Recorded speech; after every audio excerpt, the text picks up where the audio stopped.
Oh my goodness.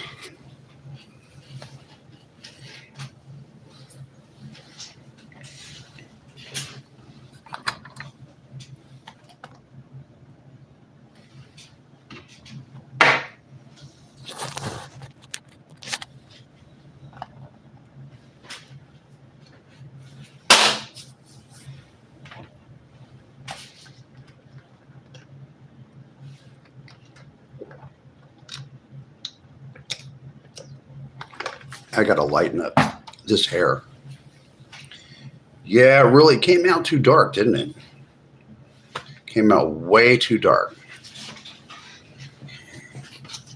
My skin's the same color. My skin actually changed color on the East Coast.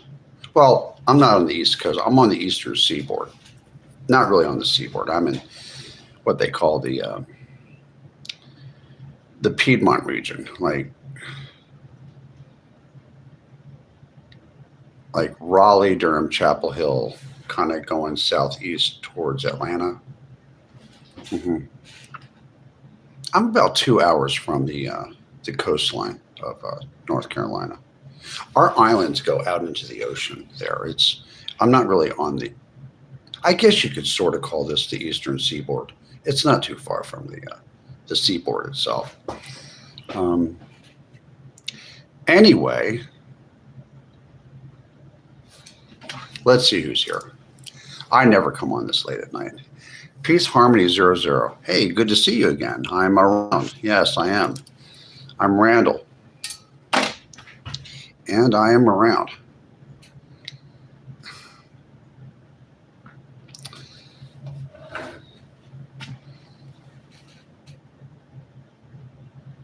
I have lived in a suburb of Charlotte, North Carolina for 2 years and 11 months. Tomorrow.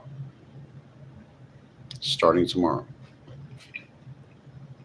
I got here on August the 17th. I flew in here to Charlotte from Los Angeles International Airport and got here on the 17th of August of 2023. And then I took the freeway and went around on about maybe a 35-minute drive north of, about a 45-minute drive north of downtown Charlotte. I'm halfway to Raleigh, which I believe is the state capital of North Carolina. I've been to Raleigh. Raleigh's a nicer city by all metrics than Charlotte. I don't know if anyone's ever been here before, but this is like one of the places to go for people escaping California because of all the problems they were having there that they never used to have. Because I lived out there for 3 decades, and just since 2000 and I guess the summer of 2016, you started seeing some really big changes in Southern California. I guess in Northern California too, but really around the Los Angeles area. And after it never got better. It just got worse every year. And I just decided to leave. After 29 or 30 years, I'm not going to live in a place that has that many problems. You saw it on cable television. So I come out here and I'm at a point in my life where I moved out here. I had a father that was living out here for 13 years. He had retired down here from New Jersey, right? He sold his house in New Jersey, moved down here. And I got to spend the last 2 years and 3 months of his life. He passed away. My biological father was a good guy. He passed away in October of 2025. And things have changed for me since then. Aside from, I really did enjoy the time that I got to spend with my dad. It was a good time. And we got to talk to each other. as grown men. I got to see some family members that would fly in or drive in. You know, my siblings and stuff would come in here from Florida, Philadelphia, Pennsylvania.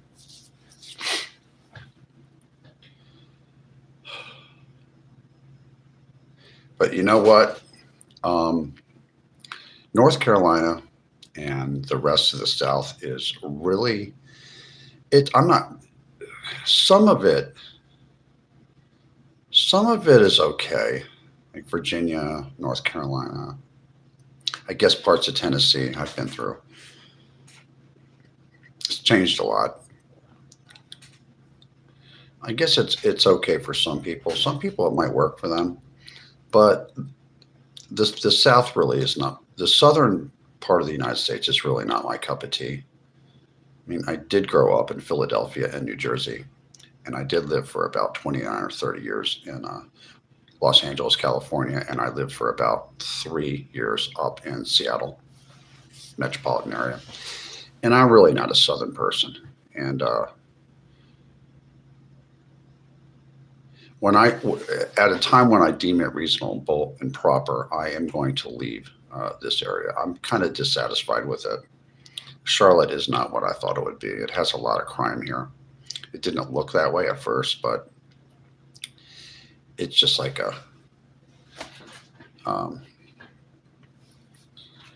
it's not my kind of town. Let's just say that.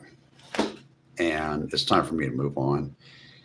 And with what's going on and where I've been living for 30 years in Los Angeles, I mean, I could easily go back there. I know the area.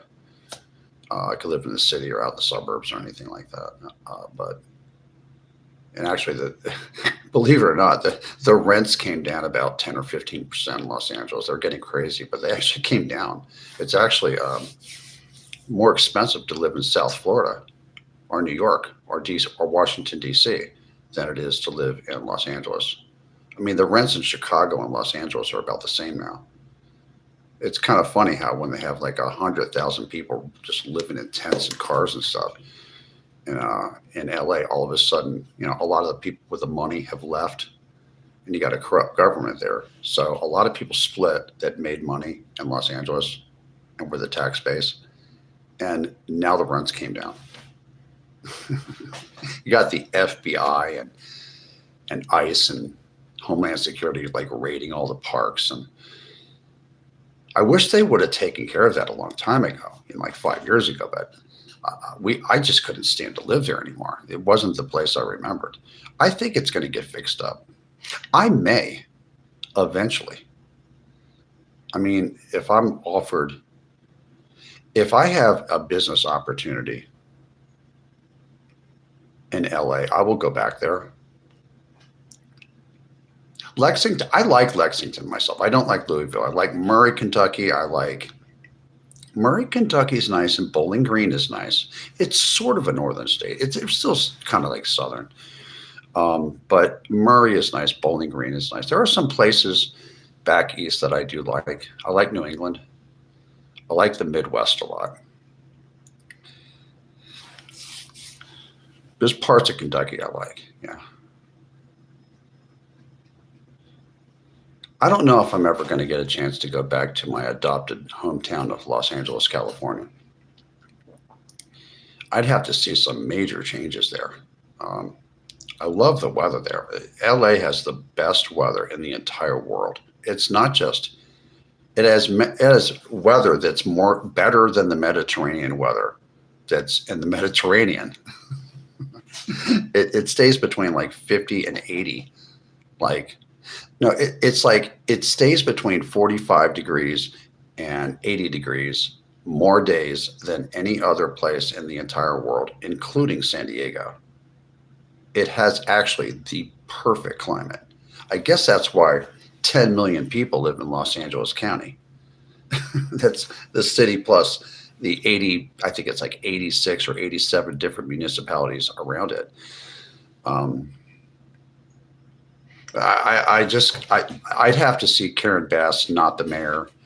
I'd have to see major improvements in the policing there.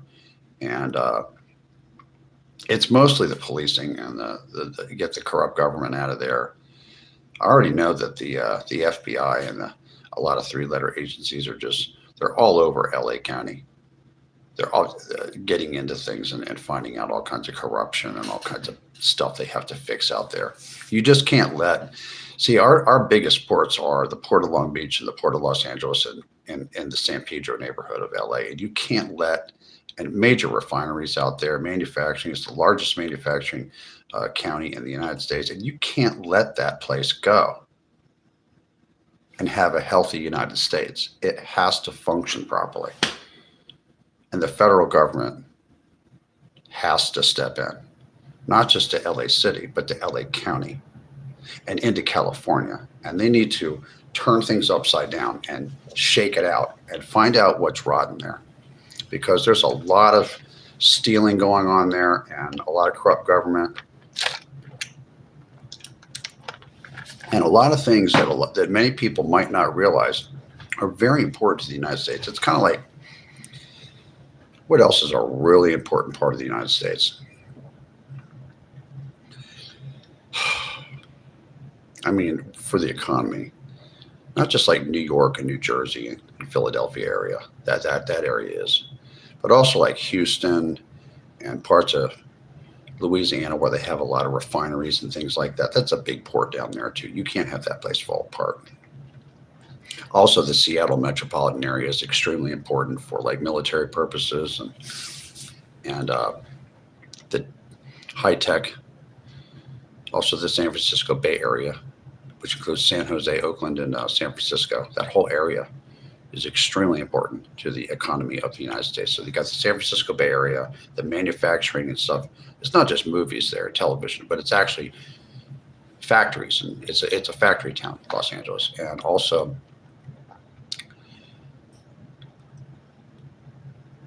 California as a whole is extremely important to the economy of the United States. Like San Diego has like the largest, like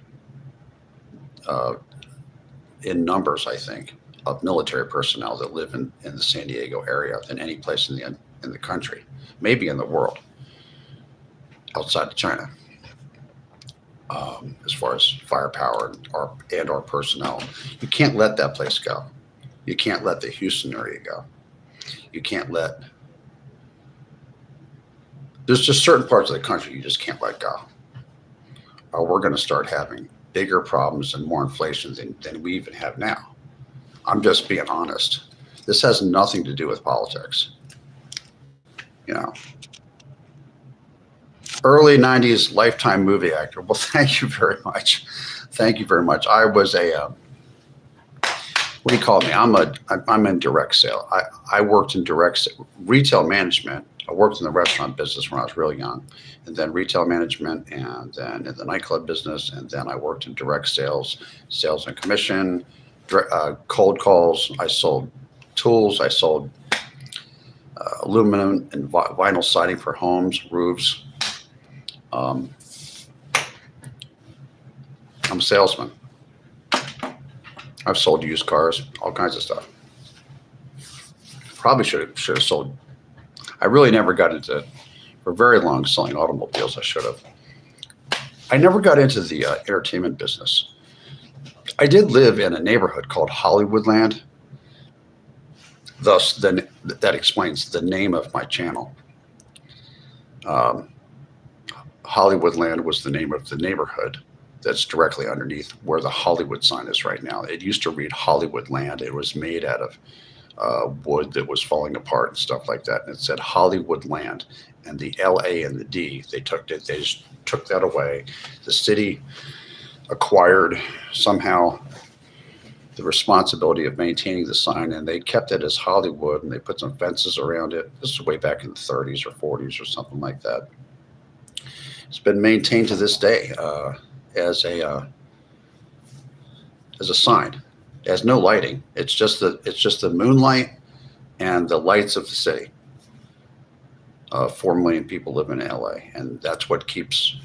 You can see it when you're coming down the 10 freeway, the I-10 that comes across country, or if you cut off onto the Hollywood freeway, which is the 101 that goes up into the San Fernando Valley. You can see the lights of the city, and the moonlight lights up and the stars actually light up the Hollywood sign.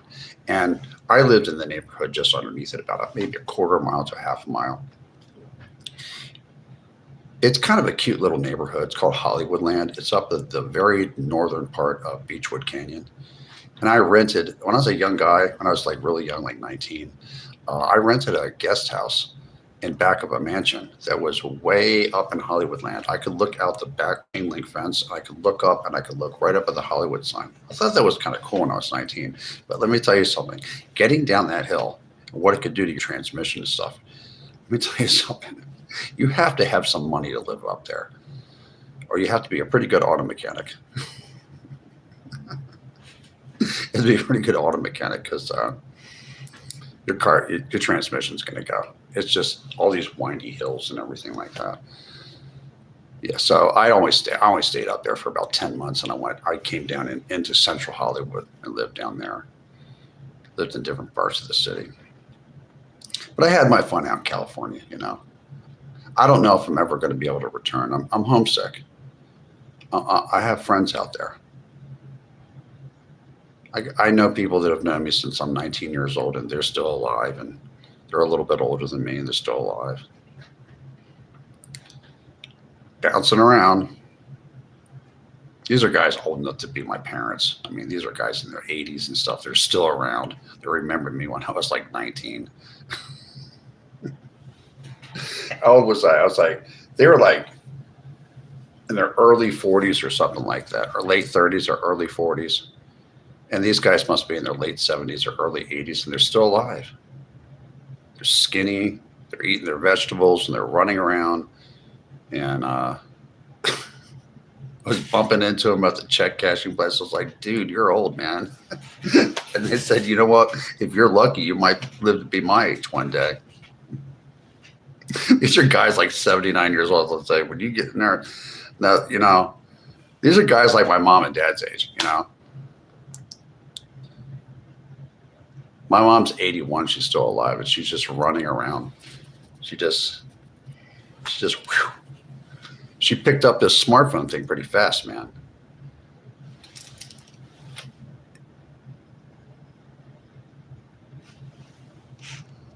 Oh, I don't tell anybody how old I am. No, I don't do that. Why'd I leave? It was just it changed. Don't let them bullshit you. By 2023, there was probably somewhere between 90 and 100,000 unhoused people there, and a lot of them, I'd say about 25% of them were in the shelters, mostly women, children, because they're the ones that they put in the shelters, and elderly that are over 65. And they had a bunch of young guys just running around there doing all kinds of dangerous controlled substances and doing whatever they want, like attacking people and going nuts on getting all methed up. I don't know if you guys know this, but the speed problem that we have in our country really came from Southern California. It spread across the country. It was a problem there back in like the 90s. It's always been around there, even though they had the crack cocaine stuff. But it's always been a problem there. It's been a big problem, but it's a really big problem. And a lot of the housing, like people that live on the margins of society, you know, like live in like cheap motels and stuff like that, and junky trailers or whatever in parking lots and stuff like that. A lot of these like real cheap places to live and stuff were refurbished and made into either bulldozed and new apartments were built or anything. So somewhere between 30 and 35,000 affordable housing units, which includes cheap motels, were vanished. They were bulldozed or they were changed into luxury apartments that have like they're only like 40%, 35 to 40% full or less than that, with empty units. And they built all these places, and then there's no place for the really poor people, like, you know, people that use like meth all the time. So There's no place for them to hang out and get off the street even for half the month. So there's all these people littering the streets and abandoned cars and all kinds of stuff like that. And I don't want to live in a city that like more than half of it I can't even utilize. You got boarded up. Everything's boarded up on Sunset Boulevard, Hollywood Boulevard. Half the tourists that you see, if you go on YouTube or TikTok and you see tourists in Hollywood, where the tourists go there, the sidewalks are supposed to be full. You're supposed to have like walls of people in each direction. It's supposed to look like Midtown Manhattan. There's hardly anybody there compared to what there usually is. I'll tell you what, it was already going downhill with the management, the city management of LA. But when that COVID-19 debacle hit, it all went to hell. Then they had those people from out of town that weren't even from there. They were from other parts of the country. They were paid to protest, and they went in there and they wrecked Melrose Boulevard, and they wrecked Santa Monica. They just scared everybody away. You even got people that live there all their lives that make a lot of money, that actually employ people. They left.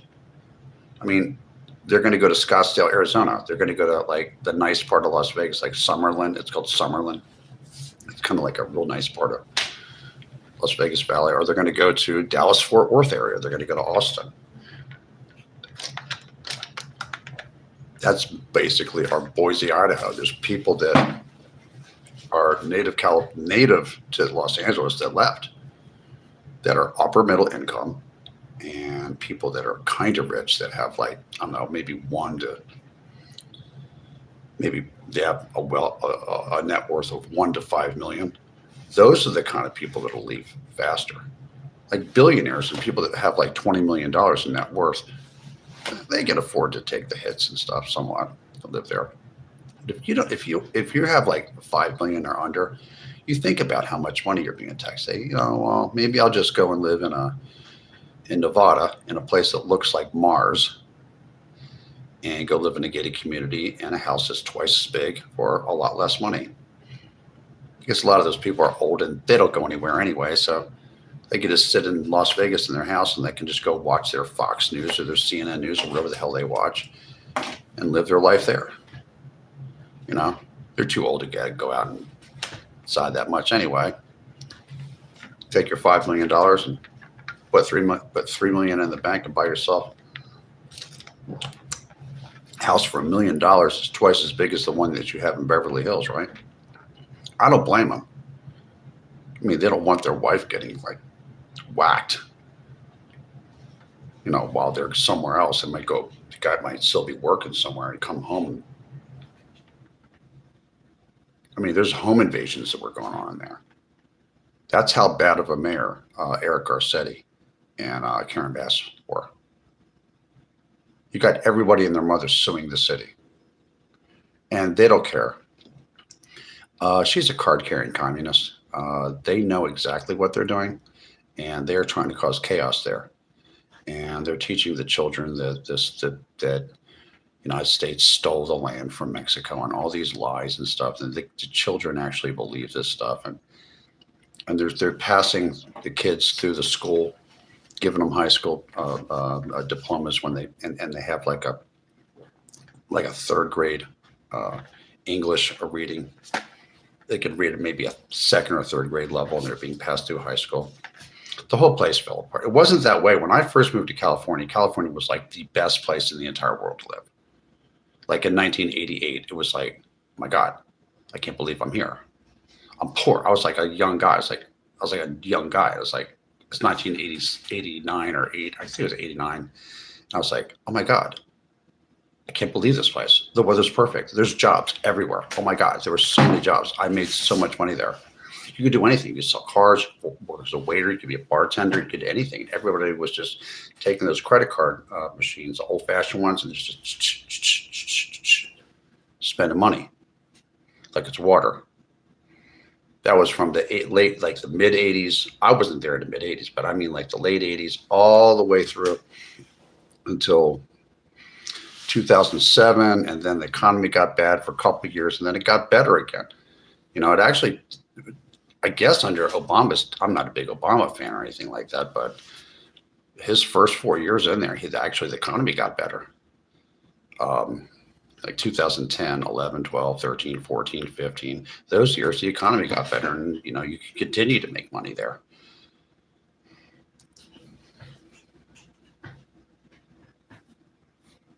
But you know, some of these, it just ebbed and flowed too much. It was good while it lasted. I wouldn't go back in a time machine and take anything back. Uh, I wouldn't. I wouldn't.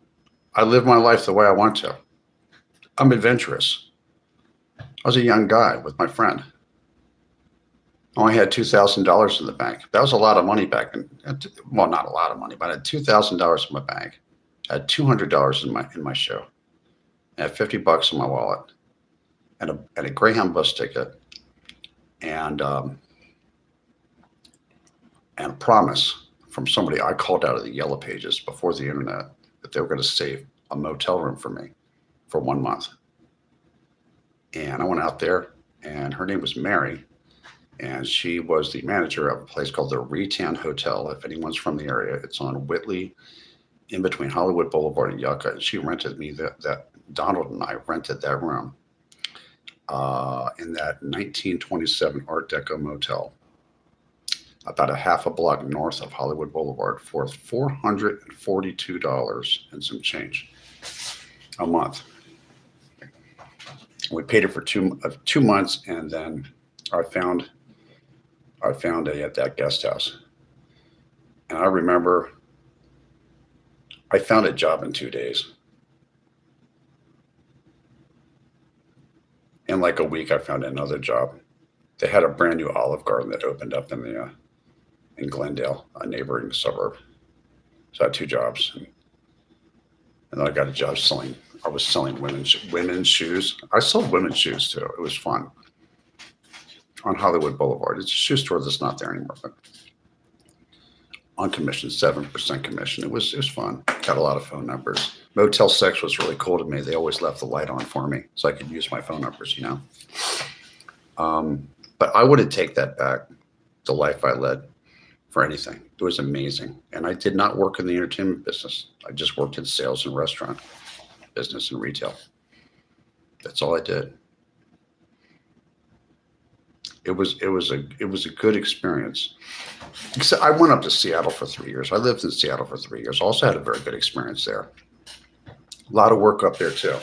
And then I came back down to Los Angeles because it was raining too much up there for me.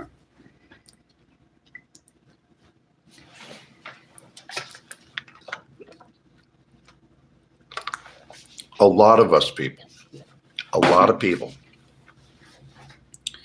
that are mostly anywhere from upper middle income down to middle income and lower middle income, working people, not rich but not poor, like middle income people. I don't use the word class because that's different. We don't have a caste system with an e-caste like in India or England. We don't have that in our country. But it was a lot of middle income people have left California. And when they left, that place really went downhill. I'm one of hundreds of thousands of people. I'm one of about 1 million people that have left the state. But we don't really want to leave. We really want to be there. And we're just kind of like living in these other states. Homesick. We want it back the way it used to be. And sometimes I guess people like older than me, like I've met people that are like, I don't know, people like in their late 60s, like people like a lot older than me that are like 60, 70, or late 70s, and they're never going back because they got to an age where they just can't move around, you know, and they're just going to stay in Texas for the rest of their lives. I mean, I don't have health problems and stuff. I could go back, but I don't know, man. I can see this. See, now we have the smartphones. I can see live streams and I can see in real time what's really going on out there. I don't even have to watch the news. I can just call my friends on the phone and they're like, dude, you don't want to come back here. It's like the same thing as when you left. I'm like, damn, really? So Hollywoodland, well, at Hollywoodland21, let me tell you what my channel name is. My channel name is Hollywoodland22. My handle is at Hollywoodland21. If you want to subscribe, you can subscribe to at Hollywoodland21. And we talk about sometimes what I want to talk about, but this is a different kind of a thing, me talking about me. But usually we talk about whatever you want to talk about. Thursday, Friday, Saturday, and Sunday, Eastern Standard Time at 6 p.m. That's Thursday, Friday, Saturday, and Sunday at 6 p.m. Eastern Standard Time. We talk about whatever.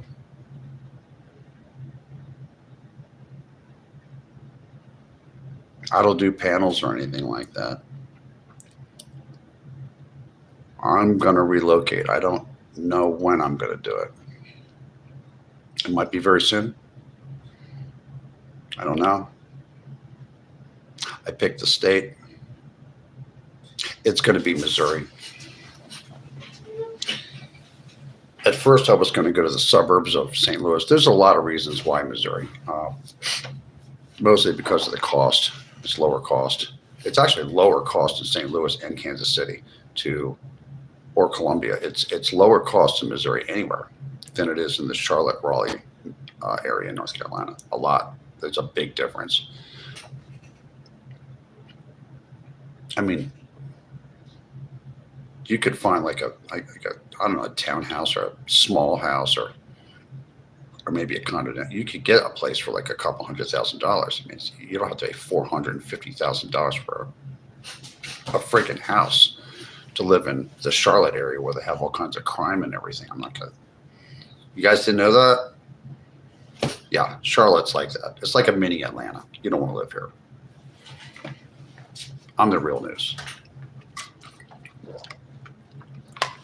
The Richmond, Virginia area is actually nicer than Charlotte. Wow, that was really good. I really like diet soda.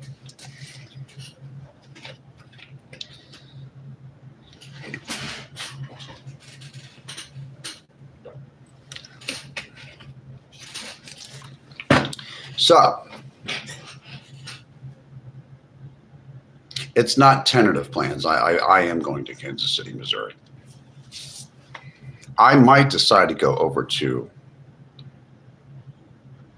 I'm looking into a place called what's it called? Not Oath. Oath is one of the places. Kansas City, Kansas. So the Kansas City on the Kansas side too. But there is a what is the name of that? Overland Park. It's a place called Overland Park there, and it looks really nice. And it's a lot lower cost. Now I'm going to want a basement. I've lived around tornadoes before. I lived part of my childhood in the panhandle of Texas, so I know all about tornadoes. I did tornado drills in school and had to open the windows and run into the hallway and put your hands over your head and stuff and crouch down in the hallway and everything in school. I remember all that. You know what? Thank you for reminding me. I had somebody actually tell me my refrigerator was still open. Somebody is really paying attention. Somebody can afford to pay attention here.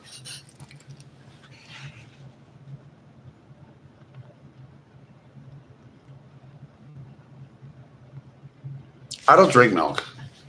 No, I'm lactose intolerant. Oh, you lived on Frankwood and Beechwood Canyon. I know where that is. That's there used to be a newsstand there. That's where all the that's a real hippie area right there. I know that area. I didn't live over around there. I lived on Yuck and Whitley around there. I also lived in Wilton, not too far from where they built that new Home Depot and everything there. There used to be a Denny's there, around there. They closed the Arby's roast beef down there, the one that's been there for decades. They closed it down. It finally went out of business, Tandy, in the 7752.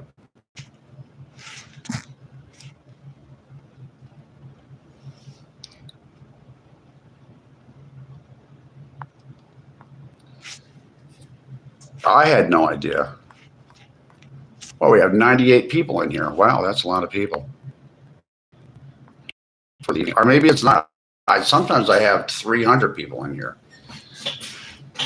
I have no idea.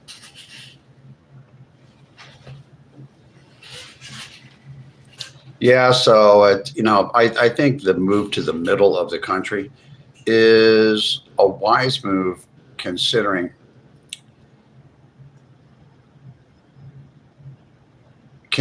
what things cost on the West Coast and the Eastern Seaboard, and also in Florida, which has gotten very expensive. It's just gotten so expensive I know the real reason why the average house is $400,000 or $410,000. I know why it is.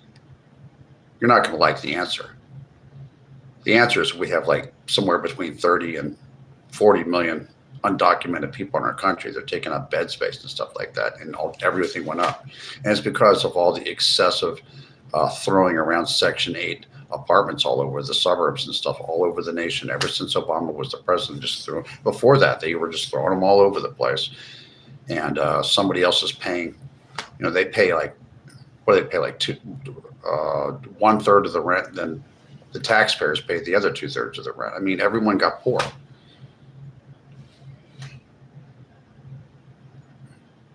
And homes are up.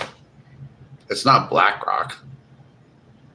It's 30 to 40 million illegal aliens in our country. Don't kill the messenger. I'm just letting you know. I know economics. I know mathematics. I know what's going on. The major reason why your housing is expensive. You can play your politics all day long, and I was a Democrat most of my life. I'm admitting I'm not trying to play politics with you.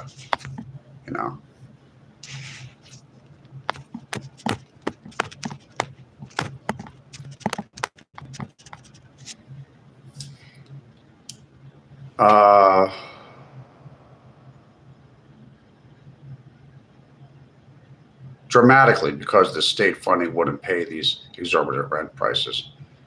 Yeah, they wouldn't.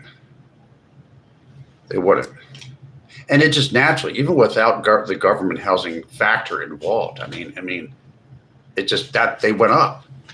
I mean, just a few years ago, a 1-bedroom apartment in a working, like a lower middle income neighborhood in like Van Nuys, California, in the San Fernando Valley, is $1,600, and you better know how to speak Spanish, or you probably won't get in.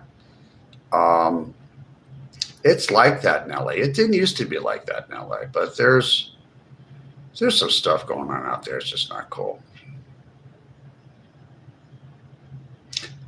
They got apartment complex managers that barely know how to speak English.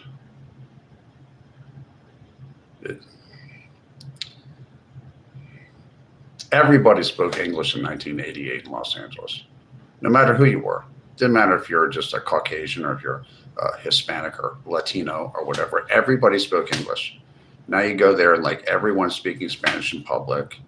If you speak Spanish to them, sometimes they don't want to talk to you. It's like, what the fuck is that? I'll probably end up just going to the Midwest. I don't think I'm ever going back to California. Kansas City. I was looking at Des Moines, Iowa, too. I was looking at Peoria, Illinois. But I think I've pretty much settled on the Kansas City area. That's where I'm going to go. A lot of open space there. I like open space. I like wide open spaces and stuff like that. And I've already been all over the country. I traveled here. I did my adventure thing. I went here and there and all over the place. And if I want to go to the mountains, they got the Ozark Mountains right there, right? It's a beautiful area. I've been to the Ozarks before. We had a family reunion in not in Branson, but in Arkansas. We had a family reunion from everybody came to the middle of the country, went to a place called Mountain View, Arkansas, which is right not too far from the Missouri line. And it was beautiful. It kind of looked like Appalachia a little bit. It was really a nice area like that. I like to get out into beautiful areas. I like that. And I don't want to be living in a city that's like a super big city like New York or Houston or Dallas, Fort Worth or something like that. Kansas City and St. Louis are like regular sized big cities where it's not overwhelming. You know what I mean? They used to be very important cities, maybe 80 years ago, or 50 years ago even, but they're not as big compared. Other areas have outgrown them. And I don't want to be in a traffic jam the rest of my life. So that's my plans.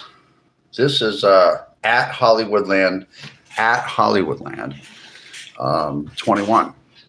All one word, at Hollywoodland21.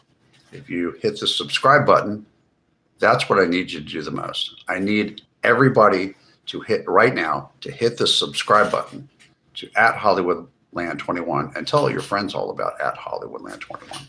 I have approximately, in a very short amount of time, I have acquired almost 1,700 subscribers, which is pretty good for about 6.5 months or 7 months. It's about 7 months.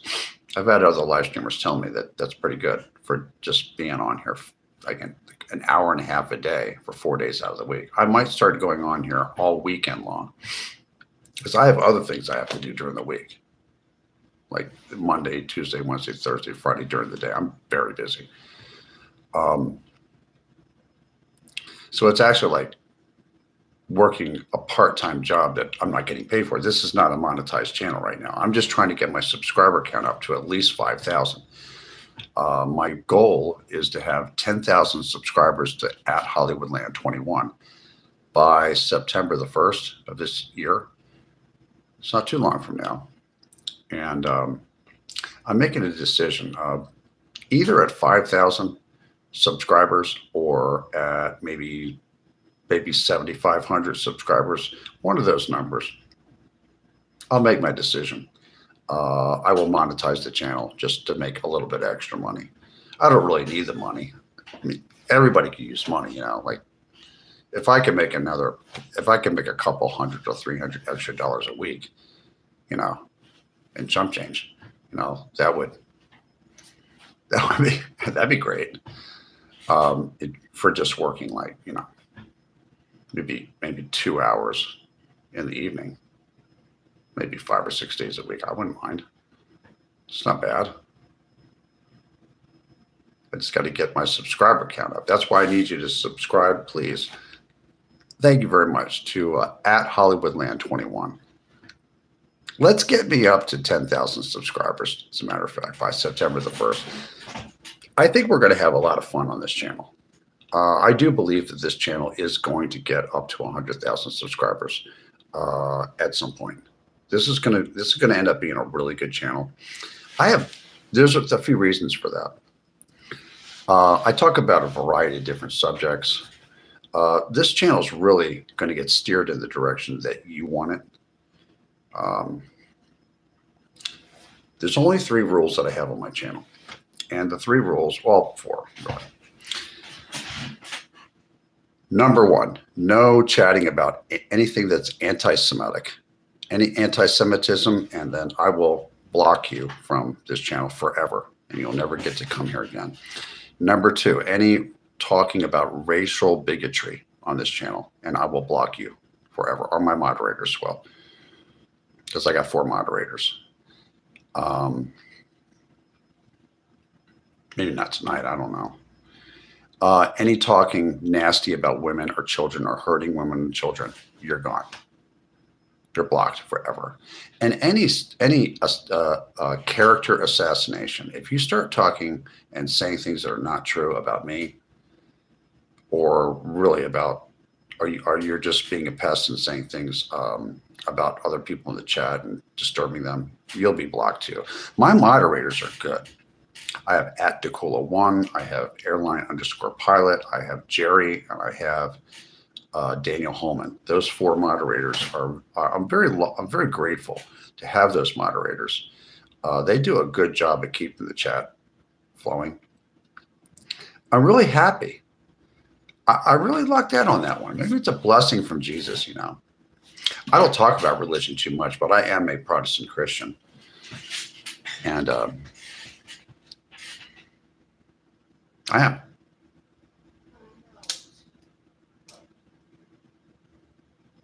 And guess what? I'm coming up on 19 years of clean time off of alcohol, weed, and coke. I used to work hard and party hard. 19 years though. On August the 8th, I will have 19 years of clean time off of those 3 substances. And, you know, it's interesting that after about 6 months of going to those 12-step recovery meetings, I got all these cravings. I did it on my own until about 6.5 months later. Then I got all these cravings and I was in tears and I said, how am I going to stop this? And I just got on my hands and knees and I read the Lord's Prayer out of the New Testament. And then I asked Jesus Christ to take the cravings away, to do coke, alcohol, and marijuana. And he took those cravings away just like that. And I've never had another craving ever since that. And since that, I've had health scares and all different kinds of things. I had every reason to go back out and use again. Like I had all these like terrifying health scares and stuff. And then the doctors fixed me, and then I don't have a health problem anymore. I should have asked Jesus to take away the cravings to smoke cigarettes. I mean, I did stop cigarettes on my own 5 years and 2 weeks ago. No, about 5 years and 1 month ago. No, 5 years and 2 months ago at this point. Because I stopped in April, so that would be May and June. Yeah. 5 years and 2.5 months ago, I stopped smoking cigarettes and I can breathe well. So I am a walking miracle. I can't believe I stopped using all those substances. I stopped drinking. I stopped smoking. I have really good health. And I talk to people. People ask me, like I'm going to look in the chat right now. A lot of people ask me how I stopped. It's really because I asked Jesus to take away the cravings. But I had to do the work myself too. I did go to those AA meetings and stuff, and I did do my 12 steps in the AA Big Book. I did all that stuff.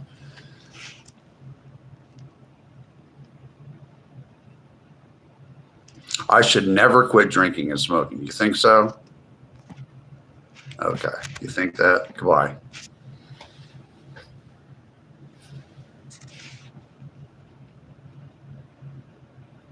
Okay, no, I don't believe that, and I don't want that here. Goodbye. Kelly Nunez, 9974. You've heard my story before.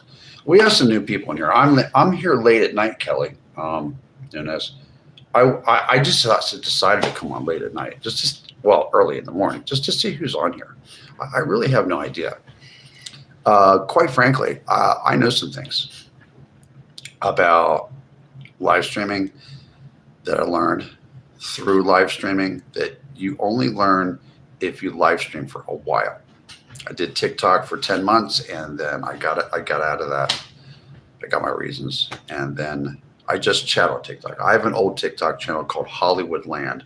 It has a few pictures of me up there. It's kind of amateurish and stuff. And I just chat with people and watch people on TikTok. But on YouTube, it's been about maybe 7.5 months, maybe 8 months. And I'm sticking with YouTube.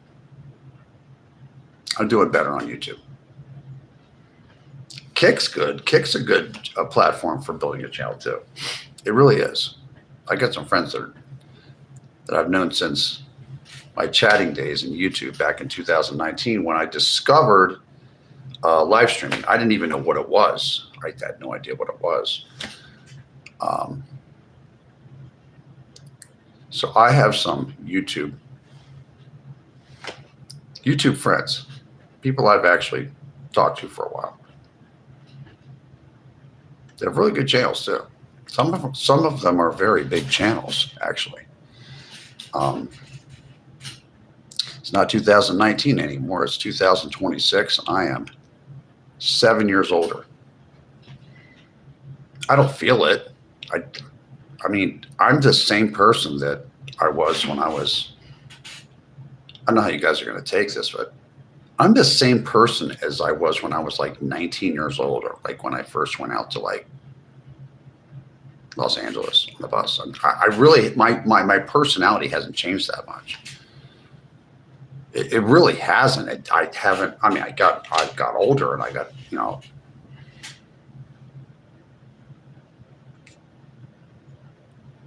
There's something that like I've heard some people talk about when you're younger, you act a certain way or something like that. I guess I'd have to look into what the definition of maturity is. I don't. I'd have to actually Google that. I have to Google that because I'm the same person as I'm probably a lot. I've calmed down a lot. You see, I'm manic depressive. I was diagnosed at 23. So that's called bipolar 1 disorder. It's classic manic depressive illness. But I had rapid cycling, up and down. My moods were up and down, up and down, up and down, very quick for many years. It's been stabilized. I take medication for it. But I'm still manic depressive, and I go through manias and stuff like that. Sometimes you might see me just go off. Sometimes, even on medication, my brain has like a flight. It just has so many different things going on at the same time until it fragments. You might see that happen. You might see that happen. Sometimes I have a bad day and that happens. But you know what really helps me out a lot is not being on any dangerous controlled substance. No coke, no weed, no alcohol, none of that stuff. And getting to bed at a certain time every night and keeping my caffeine down to 2 or 3 cups of caffeine a day before 6 o'clock at night and taking my medications really, really does help me with bipolar disorder. I learned that from my doctor. My doctor gave me those suggestions, and it helps out a lot. Have you ever been watching a live streamer and you can tell that they're all wigged out? They're like totally messed up, or I never got into that. I hate that stuff. I can't stand that stuff. Like people that are on speed, people that are on something, and you can tell by the way they act. They just,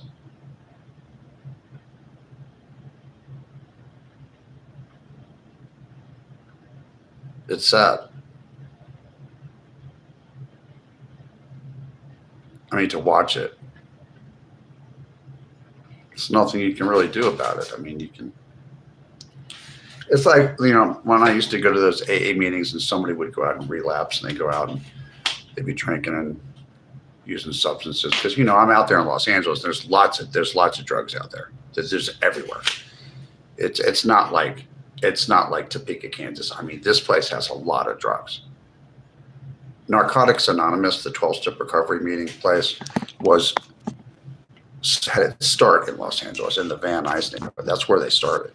Way back in the late 50s, they were already doing drugs out there. Okay, so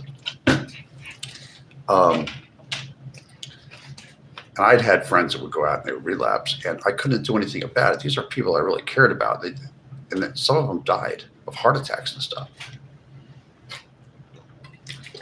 So I limited getting. I used to make a lot of my friends in the 12-step recovery meetings, but I started making friends elsewhere because the chances of somebody stopping hard drugs, like, I don't know, in their 20s or something like that, and then staying stopped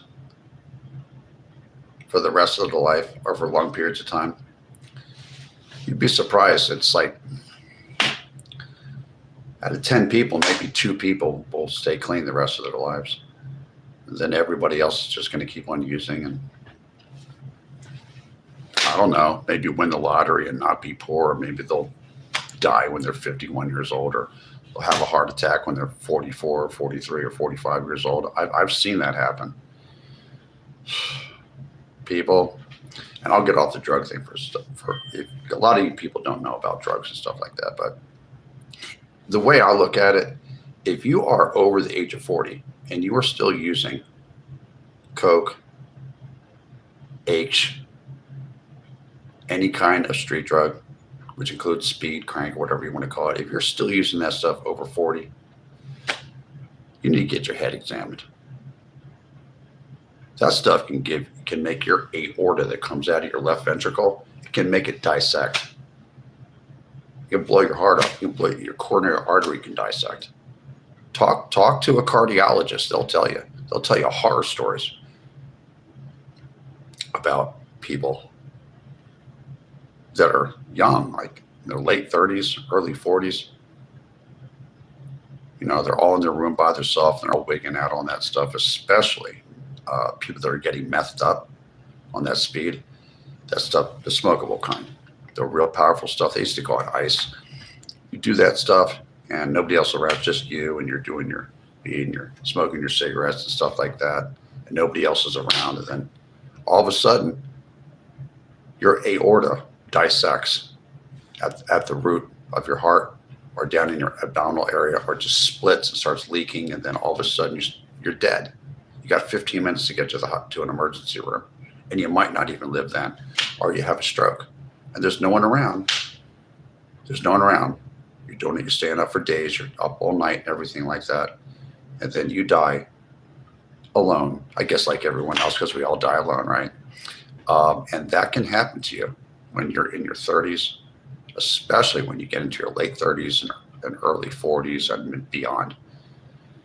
And I know people that have died at the age of 41, 44, 37. And you know what they're dying of? It's going to blow your mind. It's not the crack. It's not the quack. It's not the coke. You can. It's the speed. It's the speed, especially the new stuff they got. The stuff that you smoke, the crystal. Because our heart just can't take it.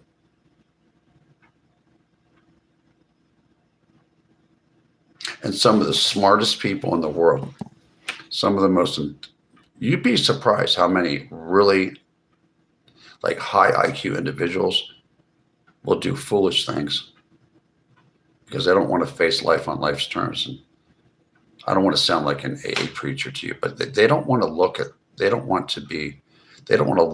their situation and deal with life and the deck of cards that they've been dealt, even if it's unfair, even if there's people around them that are not good people and are just being rotten to them, and they want to escape, and they decide that they want to do amphetamines and smoke a pack of cigarettes in about 2 hours. Go broke all the time. And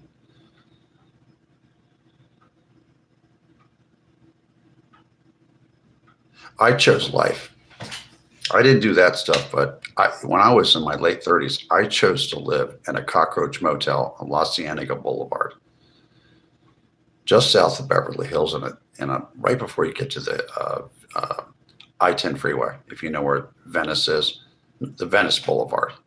I lived in an area called the Pico, Mid-Cities I lived in. It's the area of Los Angeles, right before you get into South Central. There's a little neighborhood just north of South Central called Mid-Cities. And I was at the Park La Cienega Motel. It's a cockroach motel, a real cheap one, with beds that went like this. And I was in there and I was doing my thing. And I just said, you know what, I don't want to do this anymore. And I stopped. And I put myself with my insurance into a rehab for 21 days. And then I went and I lived in a sober living house for about 6 months. And then I went out and went back and got my own apartment and stuff like that. And I got it together in my late 30s, right? And and I lived. And I had a health scare, and I lived, and I did it having bipolar disorder. I'm what they call, in LA, they call it, in California, they call that dual diagnosis. You have a mental illness that's diagnosed by a doctor, and you also have a substance abuse problem. That's dual diagnosis. And I lived through that. I am living proof that you can stop. I did it on my own for 6.5 months, and the devil came back and just got right up into me and gave me the most unbelievable cravings. And I really did get on my hands and knees like a little boy, and I was crying. And I said, Jesus, please take these cravings away from me, after I said the Lord's Prayer. And they were gone, just like that. But but after I did that, I had to do more work. I had to learn how to deal with life as it presented itself to me. And I had to live in the now. I don't think about the past. Don't think about the future. It's not there. Just live in the now. Keep busy and handle things. Hold my mud and handle my business. In LA, where there's drugs everywhere. And I found some wonderful people in a couple of 12-step recovery meeting halls that are in LA. One is called Radford Hall. One is called Unit A. And it wasn't Laurel Canyon, but in North Hollywood. But it went to I think it was Tahunga and Burbank Boulevard. Went there, and I went to a place called Chandler Lodge, and I went to meetings, and I kept my mouth shut, and I listened. And I had some people that worked mostly people that worked in the entertainment industry actually went to those halls. They were like people that build the stages and do the fake rain machines and all the lighting and all the blue collar guys that do all that stuff. But some people that were professional actors and stuff. Some people you could definitely would know their names. They're famous and stuff. Some of these people really took the time out of their life to show me how to stay clean one day at a time. And these are people that are famous and stuff like this. And they helped me learn how to stay clean one day at a time and deal with life as it presented itself to me. And not get a big commission, run into a bunch of money, and then I can just because you have money doesn't mean you can just go do whatever you want and use substances. You have to be able to. You're done. When I made a decision, I was done. But it could always creep up on you. You know what I mean? It could always creep up on you. Alcohol, cigarettes, I guess speed. I never did speed, but it could creep up on you. The cravings to do coke and stuff like that, or marijuana. And it did. And I really needed help from those people. And they spent time with me. That's time out of their life. And these are people that are older than me, like my parents' age and stuff like that, that were like,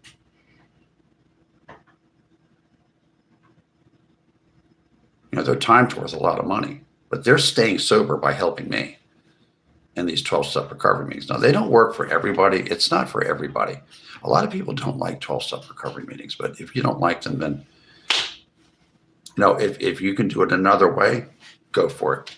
The guys that started AA said, if our way doesn't work, and you know a better way to stay sober, go for it. We want to learn from you. If there's something better.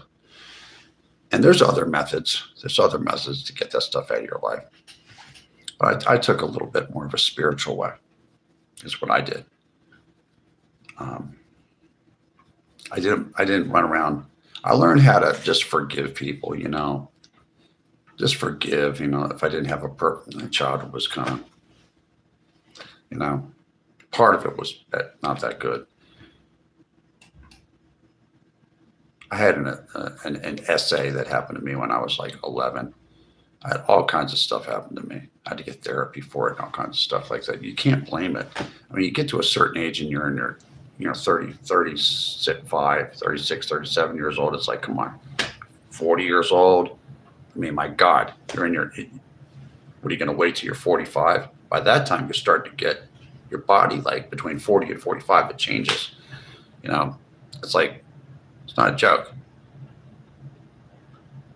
You can lift all the weights you want and all this stuff and be all in shape and everything, but your insides are different at the age of 40 than they are at the age of 30. They're different, and they're really different at 45. And then they're really different when you get up to like in your early 50s or something like that. You can't mess around with that stuff anymore. You're just rolling the dice with your life. That's your choice. You get one chance to live. There's no such thing as reincarnation. It doesn't happen. You get one choice. God gives you one choice, one chance to live, and that's it. That's what you get. You get dealt a deck of cards when you're young. Some of you people get a deck of cards and your parents die early, and maybe you're living in a trailer park, or maybe you have like, you know, a mother that parties all the time and has guys coming in and out of the house and everything like that, and you're living in a trailer park and everybody around you is like dropping out of high school and stuff. Maybe that's the deck of cards you were dealt, but it's your life. Now, that didn't happen to me, but I'm saying it's kind of a free country still, right? You don't have to stuff things in your nose or smoke things. You don't have to do that. And you don't have to live in Oklahoma in a trailer park with tornadoes and stuff like that, and everyone's doing speed. You don't have to live that. You can leave. You can do something. You're not living in a communist country yet.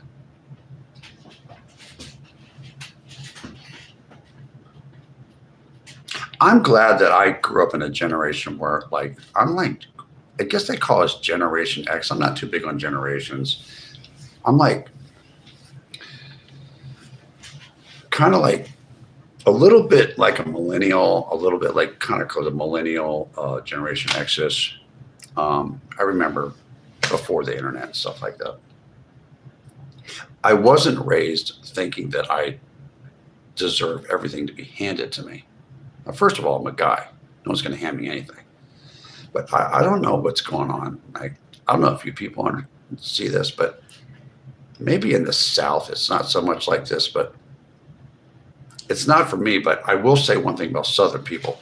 There's a lot of people that are poor down here, and they don't have, like, the young people, they don't have wealthy parents and stuff like that.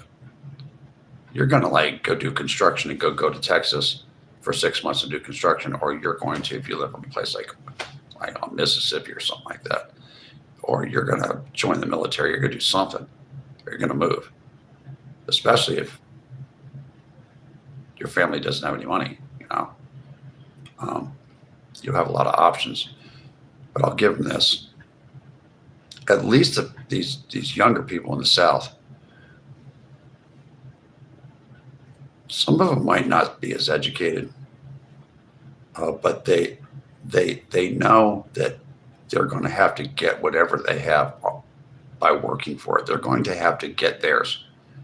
These young men know they got to go out. They got to do something. No one's going to hand anything to them on a silver platter. And the women know that too. It's not all of the younger people like in their 20s and 30s, but a lot of them, not all of them. I don't even think it's the majority, but a lot of the younger people like act like somebody is supposed to hand them something. Nobody's going to hand you anything.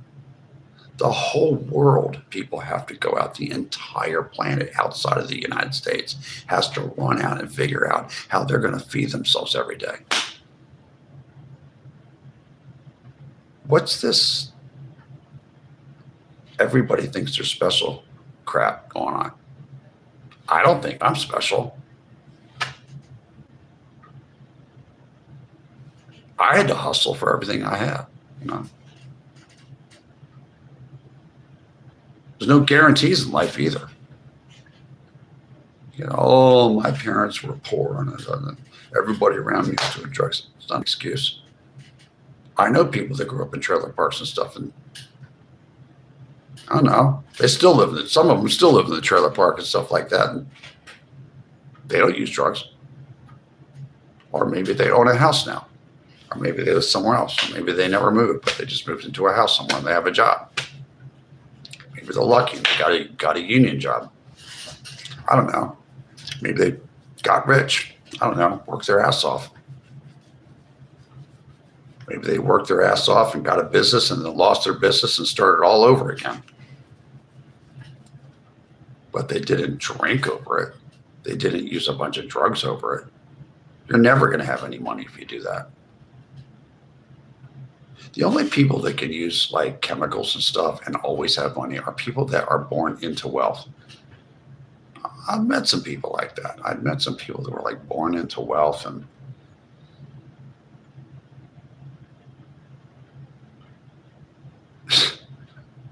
I lived in LA.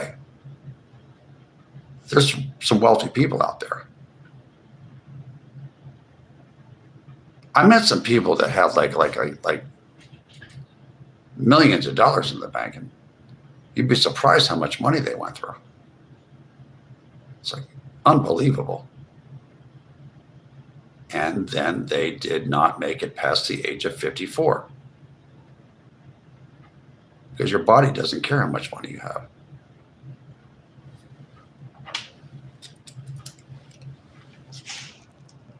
I believe it was in the 100,000s. You know people, it can be anyone from a person that has a union job and they can hide it. They can hide their little substance thing, do it on the weekends, and then clean up and go back to the union job. Eventually, it's going to catch up with them. They're either going to lose their job or they're going to, their family's going to break up, or something bad's going to happen. Or they're going to die at the age of 45, you know, heart's going to explode, aorta's going to dissect. Or it could be a person that, I don't know, they moved out to LA or something. They got on a television show, and they got on maybe one television show, and it lasted a few years, and they made some good money, and they threw a couple $1 million in the bank, and then they went through all their money, and they ended up, you know, down to their last $50,000, and they're living in a junky apartment, and then, you know, they die in that junky apartment somewhere in some neighborhood that was predominantly Latino. And their drug addict white ass ended up dying there, all alone in the apartment. And then the maintenance man comes by one day, notices that you're not there. Be like, hey, then they have to open up the door with the manager's key. And then there you are, your body's in there. Your girlfriend left you. You lost your $2 million. And there you are, just a dead motherfucker, right? See, I don't want to be that guy. I didn't want to be that guy, and I stopped. I have absolutely no idea if I'm going to wake up tomorrow morning. If I wake up in the morning, the way I look, let me tell you something. I had a health scare at 40, how old was I? Right after I got clean, about 5 years after I got clean. When I was around my early 40s, I had a health scare. It wasn't that long ago. And I stayed sober through that. And I really wanted to live. I wanted to live to be 103 like Jiminy Cricket. Remember this? Does anybody remember those safety videos they used to play in elementary school with Jiminy Cricket saying he wants to live to be 103? I want to live to be 103, okay? And outlive everybody. I really do.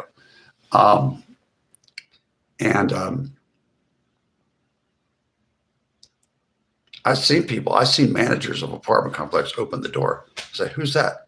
Oh, that's the guy who was in that movie. Whatchamacallit, back in the 80s and stuff like that. Remember that guy who was on that TV show or something like that? And I'm like, he was living here. I didn't even know he was living in that apartment complex, the same one I was.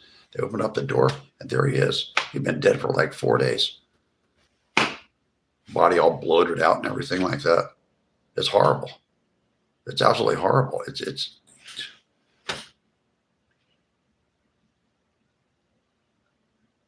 They just can't stop. You got one body. God gives you one body. Just chill. Don't do drugs, man.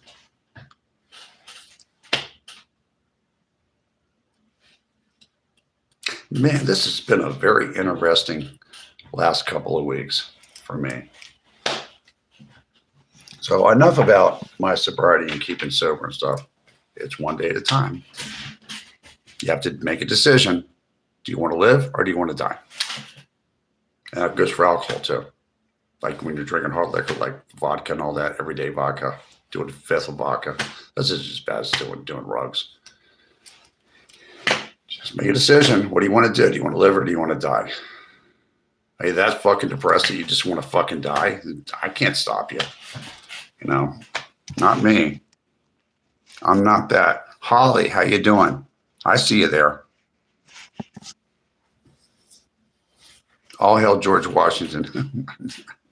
I heard that George Washington in today's money would actually have been like a multi-billionaire. I don't know if anyone's ever been to Mount Vernon, the area like near the Potomac River where George Washington used to own land and stuff. But it's like one of the best pieces of real estate you'd ever seen in your life. Idle hands are the devil's playground. I think boredom plays a big role in drugs use besides addiction. Yes, it does. You know, I think that everybody that has a rug addiction problem, what they need to do is they need to work like about 60 hours a week. Work a full-time job and go to a part-time job, and they need to work.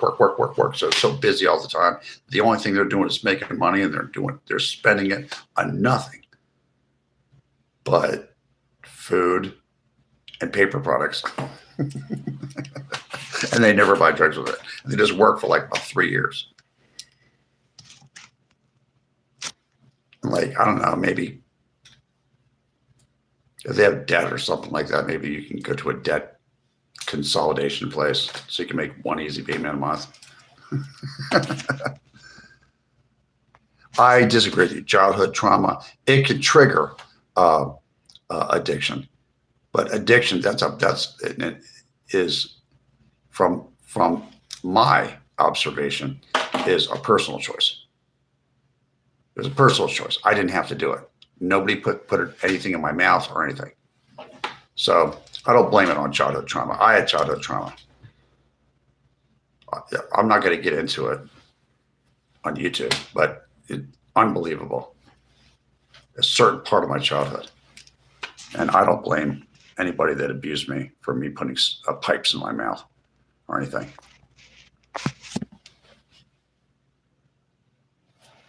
$79 people in here, 86 likes.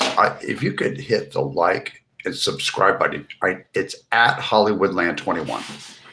At Hollywoodland21 is my handle. My channel name, you can find me on it. My channel name is Hollywoodland22, but my handle is at sign like on a typewriter, at Hollywoodland21. At Hollywoodland21, all one word. And I need you to hit the subscribe button. I do not charge at all for any subscriptions. It's totally free. I'm not making any money off of YouTube at this point. This is totally purely for my entertainment and for your entertainment. This has been a very interesting 10 days or so for me. I'm learning a lot about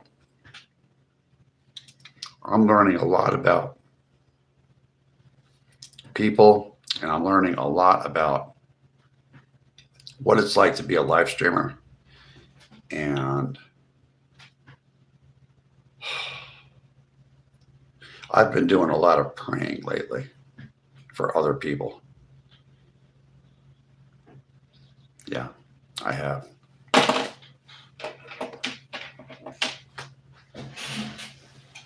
Something that I saw, something that happened.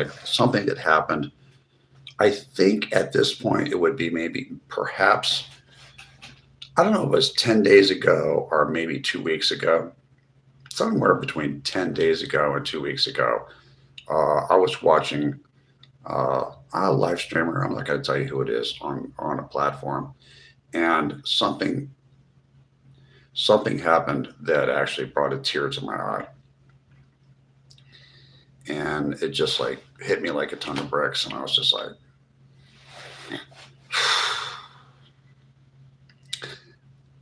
I'm not passing judgment at all. I have no right to judge anybody. People have their weaknesses and stuff like that. But it did not change my basic opinion or about the person that I was watching. Was a person I have been watching their live stream for about a year So really, really a lot since this last Thanksgiving. And they're a wonderful person, actually. But I saw something that was kind of not good,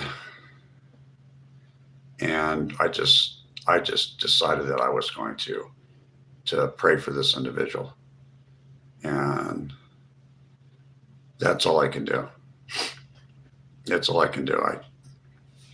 I pray that nothing bad happens.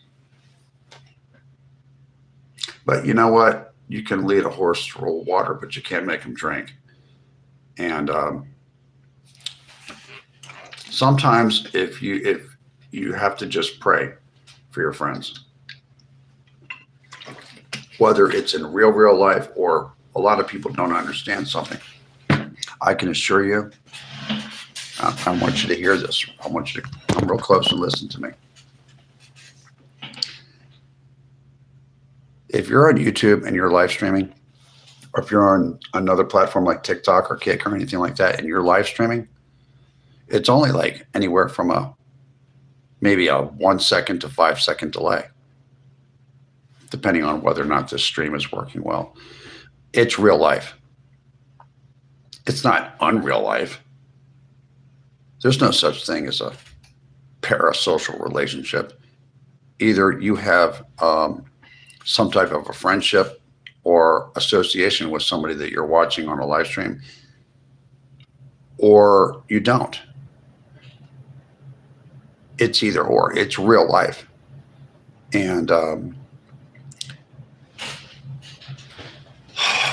I've seen some things like a year ago. I saw something about a year ago on a live stream on a different platform. It was not TikTok. It was actually on Twitch. I saw like somebody really start falling apart on that platform, Twitch, and it really shocked me. This person that was on Twitch, it's about 2 years ago, that I had watched for a while. They really changed, and I thought I knew. This is a guy. I used to watch his channel. It was about weight loss and keeping healthy and everything, but this person had some type of a really pronounced mental illness, and they just wigged out, and they started like all of a sudden like smoking a lot of weed and everything, and they started acting really bizarre and saying horrible things to people and stuff. And this guy, I had to stop watching him. I was like really shocked. And now I've been watching live streams, and I've been live streaming for about, 10 months on TikTok and 8 months on here. So that's 18 months. So what is that, a year and a half? And I have seen people in the chat say the most horrible things. I don't know if you've seen this, but I don't mean just like silly trolls. I'm talking about, or saying, "Oh, you're a dork," or "You're a dick," or something like that. I mean saying things that are just not acceptable, just disgusting things like that I need moderators. They don't really bother me that much, like trolls. They don't really see real bad things, but occasionally I'll get somebody that's very demented, that's a very sick individual, will come into my chat and say things that are completely inappropriate in any country at any time in the last 200 years. It's just wrong, and they got to go. And I've seen this while I'm watching other live streamers. I've watched other live streamers. Like I say, I watch live streamers on, not that many. My circle has gotten very small. I watch about, I'd say 5 YouTubers and about 4 TikTok channels, and on a regular basis, and maybe 1 Twitch channel and a couple of Kick channels, and that's it. But even those, some of them are big channels, some of them are small channels. So a lot of them are promising. They just not, their videos aren't getting pushed out. I'm like, you help them as much as you want, but their videos won't get pushed out. It's not just a few people. It's many, especially on TikTok. On TikTok, a lot of people that are really good live streamers and stuff they're very interesting people are not getting their videos pushed out. I don't know why. TikTok's changed management, and they're just not what they used to be. I recommend YouTube and Kick. I really do. Unless you already have a fairly big channel on TikTok, I guess you could do that. But I've seen some people write things in chat that are just disgusting. I don't think it's funny. I don't think it's funny to laugh at other people. I think you laugh with people. You don't laugh at people. And lying is always wrong. And gatekeeping's wrong. Gaslighting's wrong. Lying is always wrong. Making nasty comments, especially towards women and children, is wrong in real life. And there are a lot, there's more than half of these live streamers are women, right? And there's men coming into these channels that are saying horrible things to these women. And I'm just like, what's the matter with you? I guess that social media is the last place in the world for bad behavior. And a lot of cowardice men will come into a woman's live stream. In particular, well, they'll come into a man's live stream too, but they'll come into a woman's live stream and say just horrible things, just absolutely horrible things. I mean, worse than like gross things. They'll say things to make the woman feel bad about herself. And she's already having a hard. You see some live streamer and she's some woman. She's talking about, serious subjects about maybe she was abused a long time ago. She's been through a lot of stuff in her life and everything. And some guy will come in there to make her feel even worse. Some lowlife. You see, they won't do that in real life, but they'll come into this this type of they'll come into social media, no matter what the platform is. It could be YouTube, TikTok, or I don't know, Rumble, or any of them. Come in there and they'll make a lot of comments and really, they'll do that. They'll do that to people that are older. Like people say to me, there's a senior citizen that's doing a channel, but they usually know how to handle it. But they'll come in to, say, a woman that's older or something in her like 60s or 70s that still can do like a live stream that's kind of sharp. They got like sharp minds, and they'll come in there and say horrible things to a woman who's a senior. What? That's not in vogue anymore. Maybe about 5 years ago, you say that stuff and people let you get away with it. But I got my thumb on the pulse of I have my thumb on the pulse of the culture in this country. And I can guarantee you that being someone that laughs at people, someone that makes fun of people that have like intellectual disabilities, or people that are racially bigoted, overtly racially bigoted type people, and anti-Semitic, and people that do character assassination and things like that. I saw a lot of that. And I started seeing a lot of that about somewhere around 2016 or so. It's like 10 years of a nightmare in my country, in the United States. I just like, what the hell is these people acting like this for? Just horrible. It wasn't everybody. It was like maybe a third of the country acting like that. Like, what the fuck is this? It was, and now it's not in vogue. There's a backlash on that. In American society, if you act like that now, the vast majority of people are not down with your, no, I'm a Protestant Christian. I grew up in a neighborhood with a lot of Jewish people too, in Cherry Hill, New Jersey for a while. Yeah. And a lot of Jewish people saved my life. Persian Jews, Iranian Jews that came here that had to escape Iran back in the late 70s and stuff. Those doctors saved my life.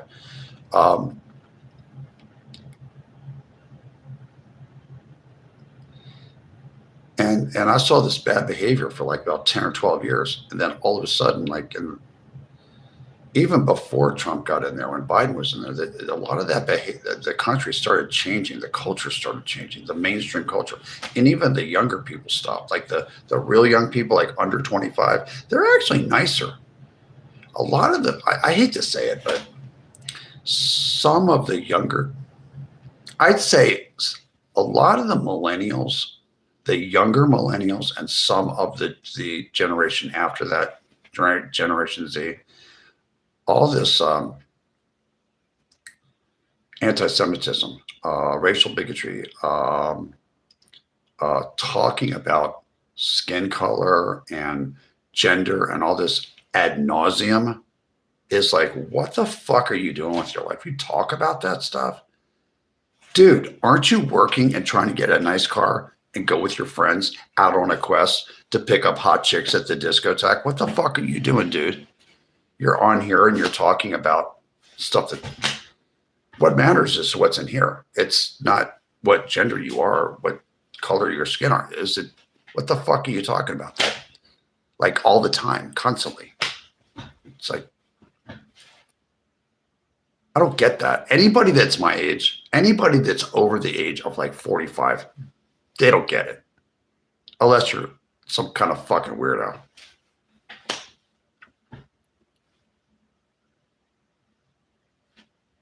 If you want to dress up like a woman, if you're a dude, you want to dress up like a woman, have at it, dude. But don't talk about it 24 hours a day. It's like 10 years of this.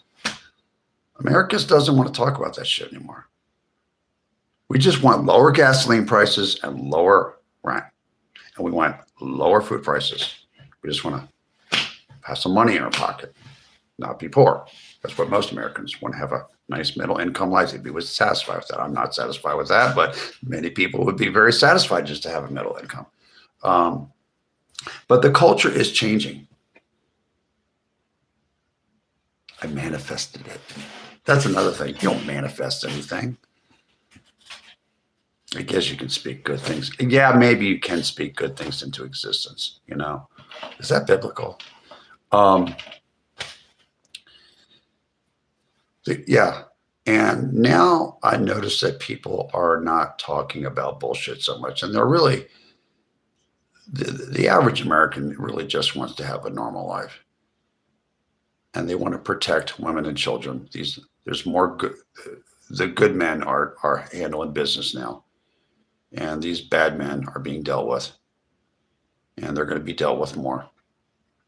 And they don't want to hear about, you know, your mommy dropped you on your head or anything like that. No, you're not going to push people in front of subways. You're not going to hurt people. You're not going to do whatever the fuck you want to do. And by the way, I agree with the women. It is all men. You guys that are not paying your child support payments, fuck you. I don't like paying your bills. Pay your fucking child support payments. Okay? I paid mine.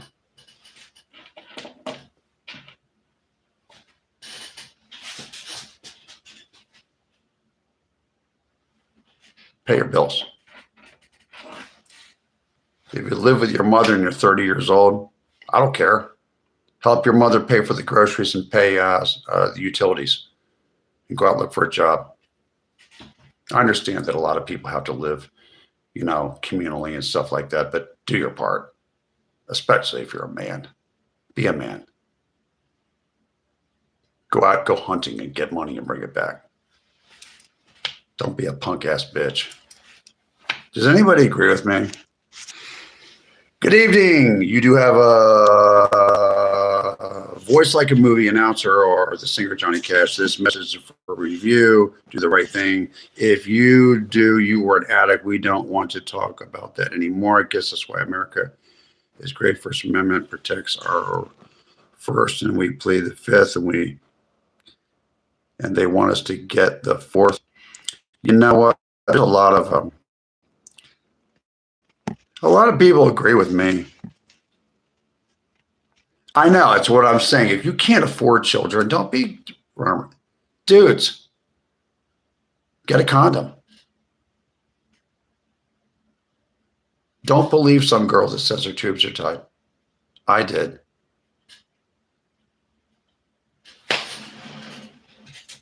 With some woman I wasn't in love with. But I paid my bills.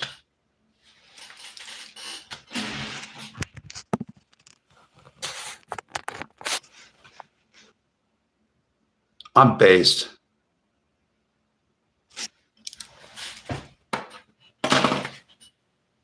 This is my authentic self. It's different. Sometimes I'm happy. Sometimes I'm just like this, right? This is my authentic self. I'm very comfortable with it too.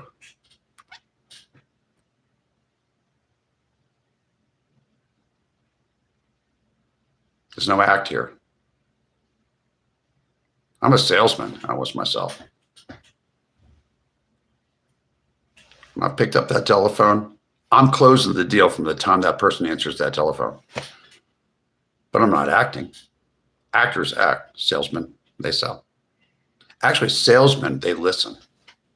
They listen and then they retort, and they're closing the deal from the time the person says hello.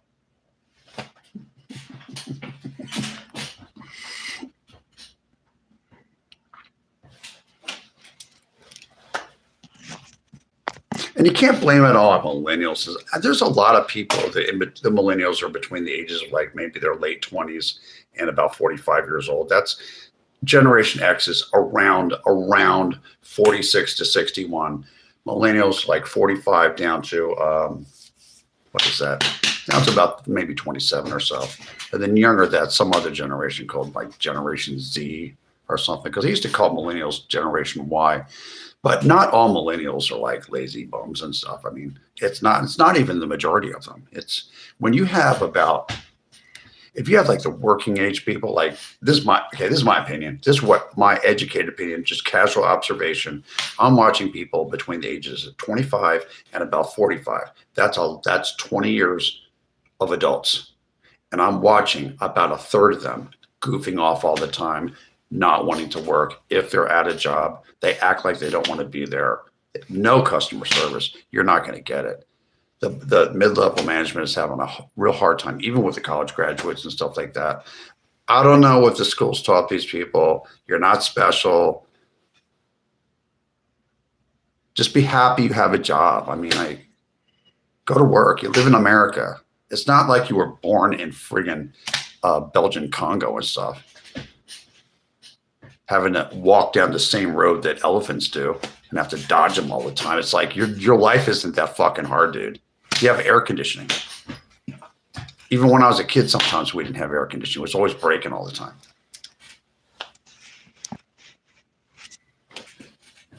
You're so fun. It's like a barrel of monkeys. I mean, it's no sarcasm. You know, it's funny. I should be sarcastic because I grew up, a lot of my life in Philadelphia, and we invented sarcasm, I think. We're a very sarcastic city, more so than New York.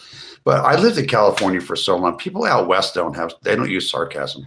That's like a Philadelphia, New York, New Jersey thing. Boston thing. They're like that. Even down in Baltimore and DC, they're not sarcastic. Philadelphia, New Jersey, the Northeast, New England, there's a lot of sarcasm in the culture. But I kind of lost it. I don't even have a Philadelphia accent anymore. I also lived in New Jersey. I lived in a place called Cherry Hill, New Jersey, if you've ever heard of it. I went to high school there. Very nice area. If you're in Staten Island, you know where Cherry Hill is. With the Cherry Hill Mall. If you're old enough, you probably remember the Garden State Racetrack that burned down in '76. I was a little kid back then when that happened.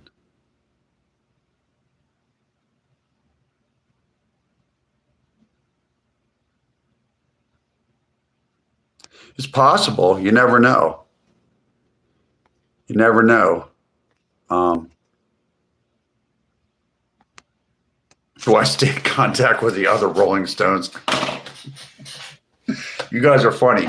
I need you to press the subscribe button. It's free to subscribe to @Hollywoodland21. @Hollywoodland21. Can you believe that I lived in Hollywood and within 10 miles of Hollywood Boulevard, and I never got involved in the entertainment business whatsoever? I could have. I knew some people that worked I could have got a job when I was a real young guy at like, I think at Local 33 over there on Magnolia Boulevard. I didn't. I did other things for a living.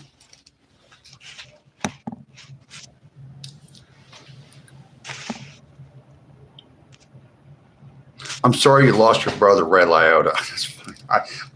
That guy was a good actor. My younger brother met Ray Liotta when he was alive in the of course, and the JFK airport. I think he's from New Jersey. He was from New Jersey.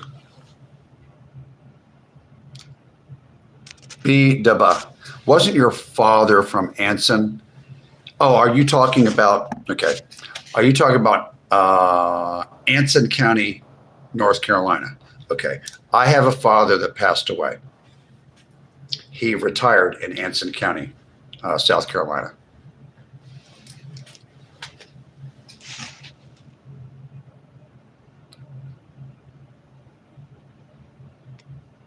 At B-da-B. Yes, my father at 83 years old passed away in October, and he lived in a house with his wife, which was not my mother, my stepmother, and they lived in Anson County. Yes, they did. I'm not going to tell you what town they lived in.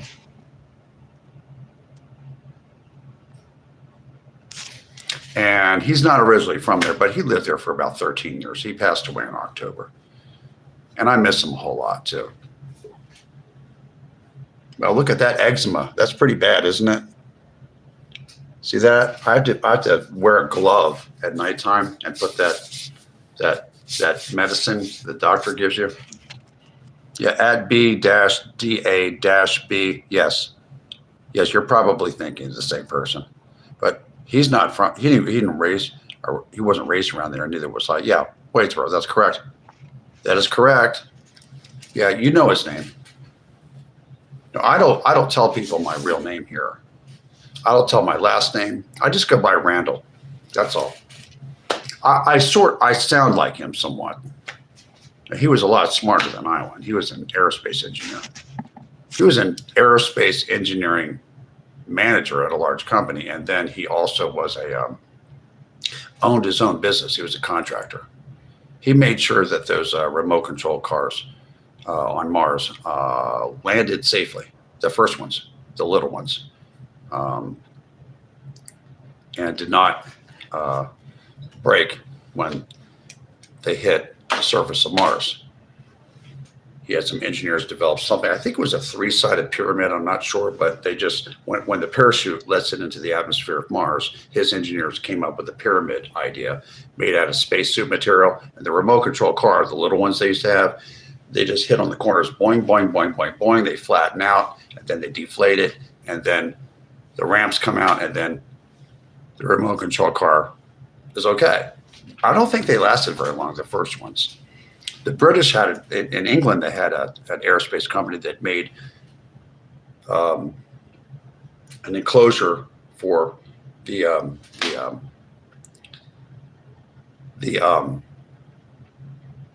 remote control car. Like this, is like back in, I don't know, that was the late 80s or the 90s, or maybe the late 90s,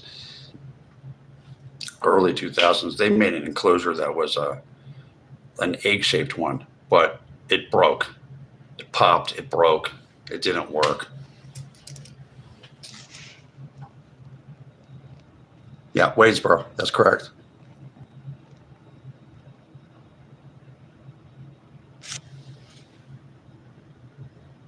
Thank you very much for the condolences. Thank you very much. I miss him a lot. I knew him ever since he was a young guy. I remember him taking me to the bicentennial, it's like the bicentennial fireworks they had and on the Delaware River. I remember that.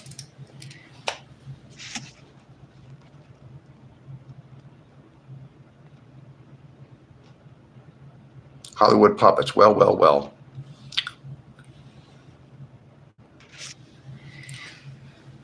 Let's see.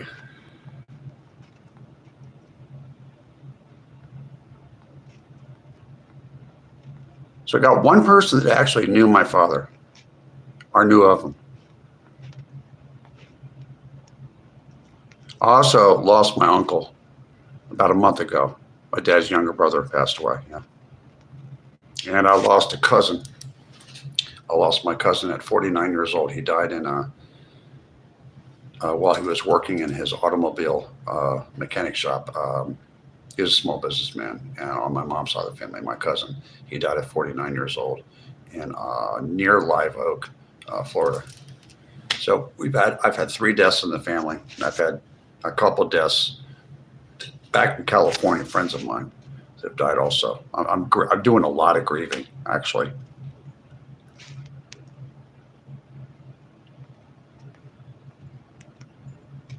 Thank you for the condolences, everybody. I lived in Franklin Lakes, New Jersey for 4 years. I know Cherry Hill very well. Oh, Franklin Lakes? Where is Franklin Lakes? I don't even know where that is, but I know where I lived in Cherry Hill. I lived in several apartments there for a while until I took off to California. Hollywood Puppets. Hey, Randall.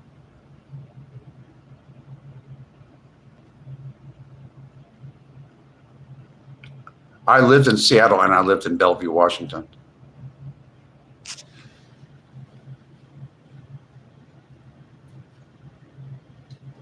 I probably seen him around at Food Lion or something.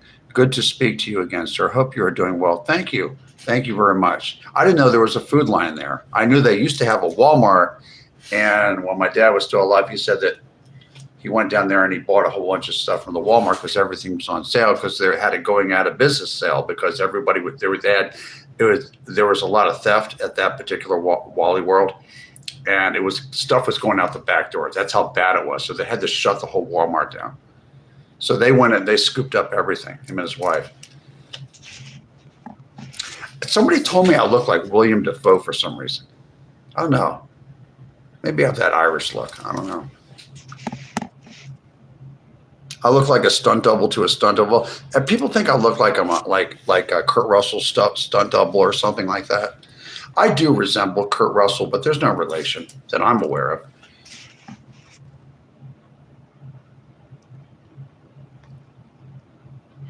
You think I sound like Ray Liotta? I might have a little bit of that Philadelphia Jersey accent in me. I'm a late June Cancerian. My sun sign is Cancer. And my rising sign is Sagittarius. I'm kind of like a Cancer in some ways, but I'm like a Sagittarius, and I have a lot of adventurous spirit. Kind of have to be the center of attention kind of thing, like a rock star.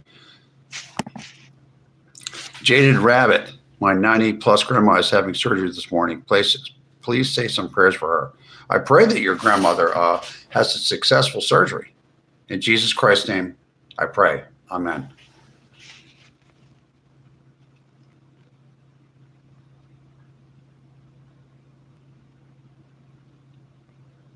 I have blue eyes with some kind of purple ring around them.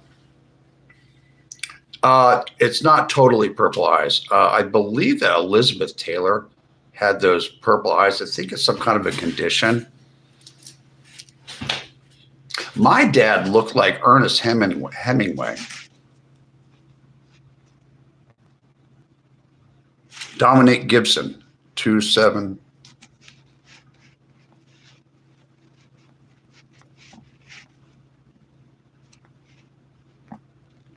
Don't know.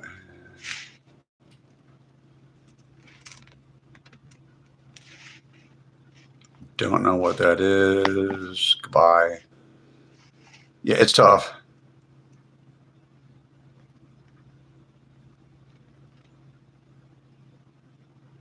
Sorry to hear that. The 2 deaths last month. Tonia, Edward, Garvin, Singer, 633. Thank you for all the condolences. Your sis lived in Bellevue, got super depressed, too much rain. I left Edward. I had good friends there. I'll tell you what, the King County, like they call that area the East Side, like Bellevue, Redmond, Kirkland. Really wonderful place, really highly educated people there. Very, very wonderful place. I met a lot of cool people that worked at Microsoft. I learned things from them. I learned things I never would have learned. I've been to Tukwila. I've been to Skyway. Dude, I've been everywhere. I've been to Renton. I've been around. I know where the troll is under the bridge in Fremont. I lived out there for 3 years. I down in the late 90s when I was in Seattle. Seattle was a kick-ass place to live. They even had I used to go to those on Pike Street. They had two dive bars. I used to drink back then. One called the Turf and one called the Mirror, and they're on Pike Street, like down the street from the public market, one on each side of Pike Street. And the Mirror, you could get beer and drinks and stuff like there, and you could play pool with crooked sticks. I don't know if you remember that place.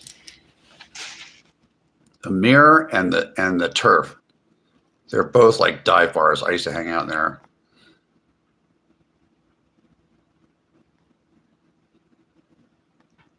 Oh, sorry to hear that. Yeah, there's some. Oh, you're from Philly? I lived in Oxford Circle. I lived in Oxford Circle. I lived in Kensington.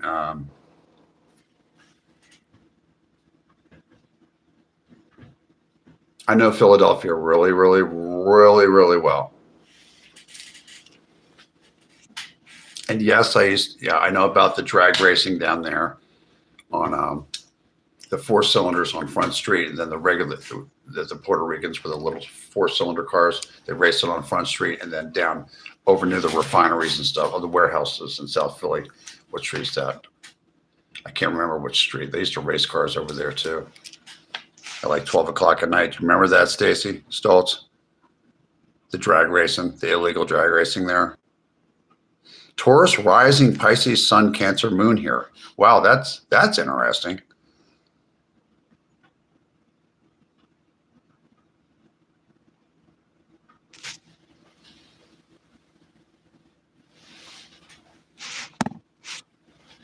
Just do the right thing. 274, Randall, you should know what you should do. You should speak a lot on dark matters.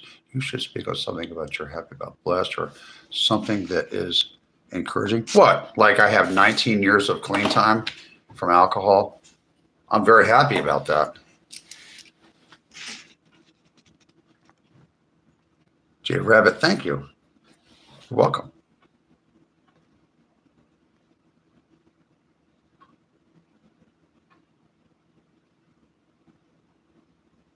I used to live across the street from the Cherry Hill Mall and the Cherry Hill Apartments for a little while.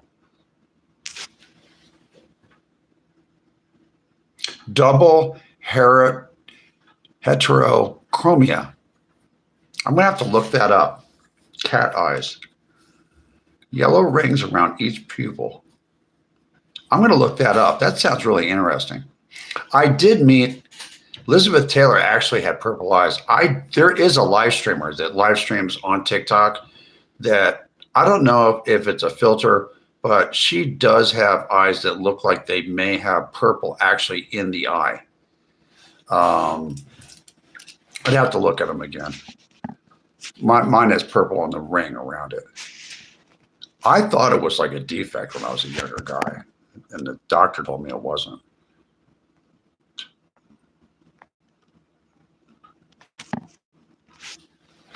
Liz Taylor's eyes were a genetic mutation, so it was. I don't think it's damaging or anything. It's just a mutation. Not all mutations are bad. I mean, they're just, you know.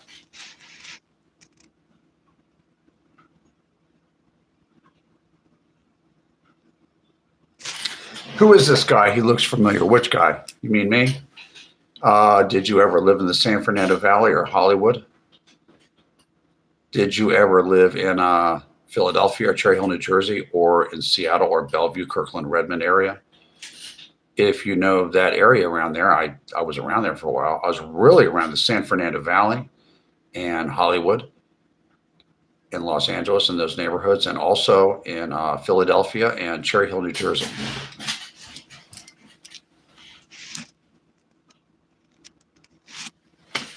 Oh, you like living in Florida? I got a lot of family that lives down there.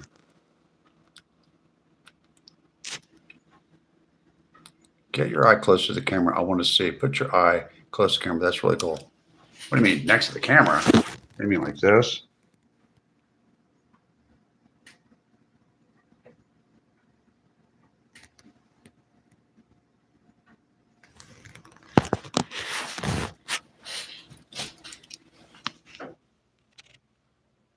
No, I don't use Roblox. Jimmy, Van Nuys, California. Have you seen me in Van Nuys? I mean, you might have. I mean, I lived in West Van Nuys. I lived over there near the airport, and you might have seen me at Van Nuys and Victory. You might have seen me on anywhere on Van Nuys Boulevard or anywhere on Sepulveda Boulevard. I used to live around there. Let's see. I see it now. Violet. Yeah, there's Violet Lake.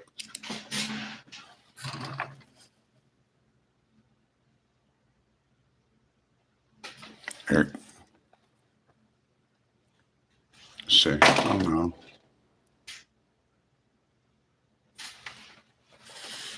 Yeah, when I was a teenager, I thought it was a defect. I looked at my eyes because I was shaving and I'm looking at my eyes like, what's going on there? I didn't know that I had that stuff around my eye. I thought it was a problem. You're violet, like a lavender color. Okay, Jimmy at Jimmy dash Z5G3B. Do you live in Van Nuys, or did you live in Van Nuys and saw me around in Van Nuys? Because I did live in West Van Nuys near the airport, off of like Van Owen and not past Gloria, the other one, Louise, around that area.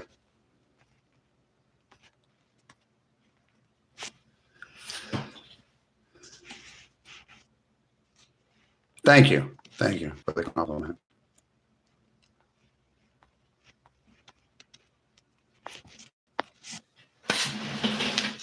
Yeah, when somebody comes in here and they say they recognize me from Cherry Hill, New Jersey, or Van Nuys, California, or Hollywood, the Hollywood is a neighborhood in Los Angeles. It's not a separate town, and Van Nuys is just a neighborhood in Los Angeles.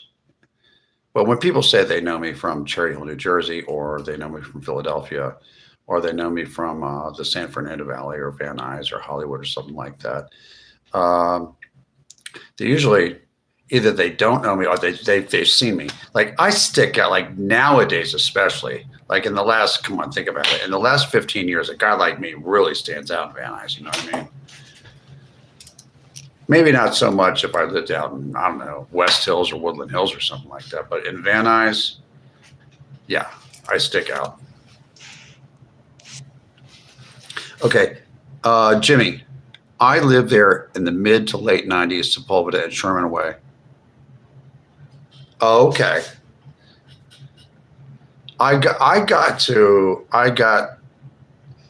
in Hollywood. Well, lived in Seattle in the late 90s, but I was in Van Nuys before that. I lived in Hollywood, but I would come over to Van Nuys in the late 90s occasionally, go to a party or hang out with some friends or something like that.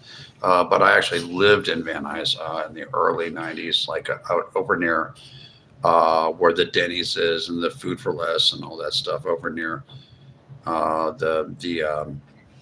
the flyaway shuttle takes you to the LAX airport. You know, the Van Nuys airport. I lived in that area.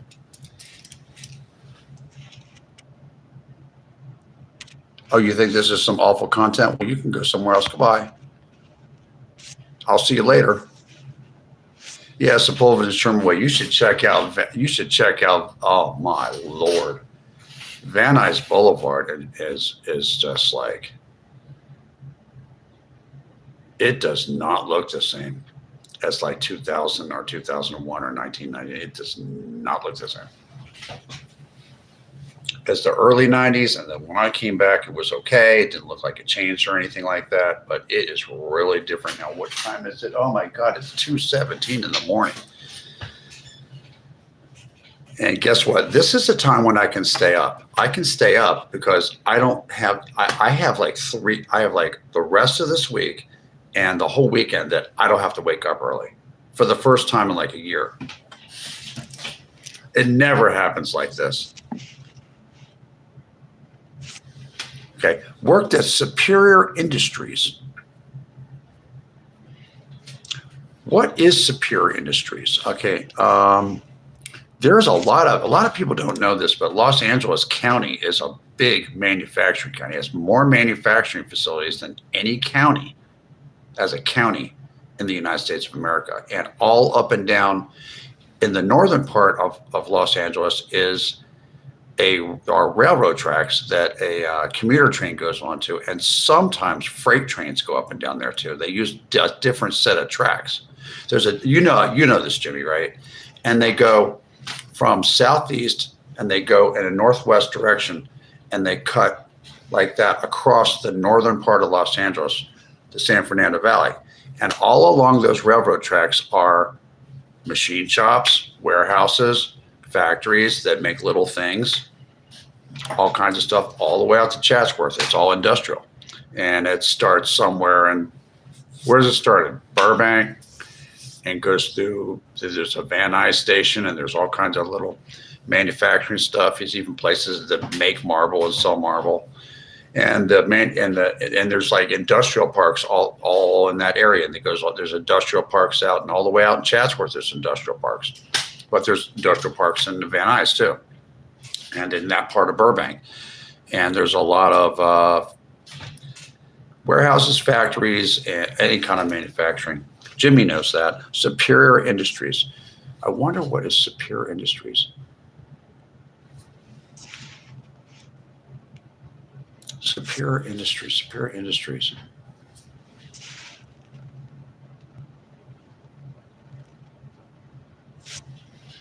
I was so tired, buddy. You can't stop watching. You just can't stop watching, can you? Yes, I'm going to get my teeth fixed. It's going to cost me $3,440. It's gonna sting. It's not going to kill me, but it's going to sting.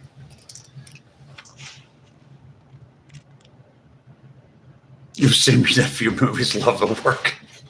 What movies are you talking about? You mean you're mistaking me for Kurt Russell? I mean, he's a very good actor, but I'm not him. And I'm not a stunt double either.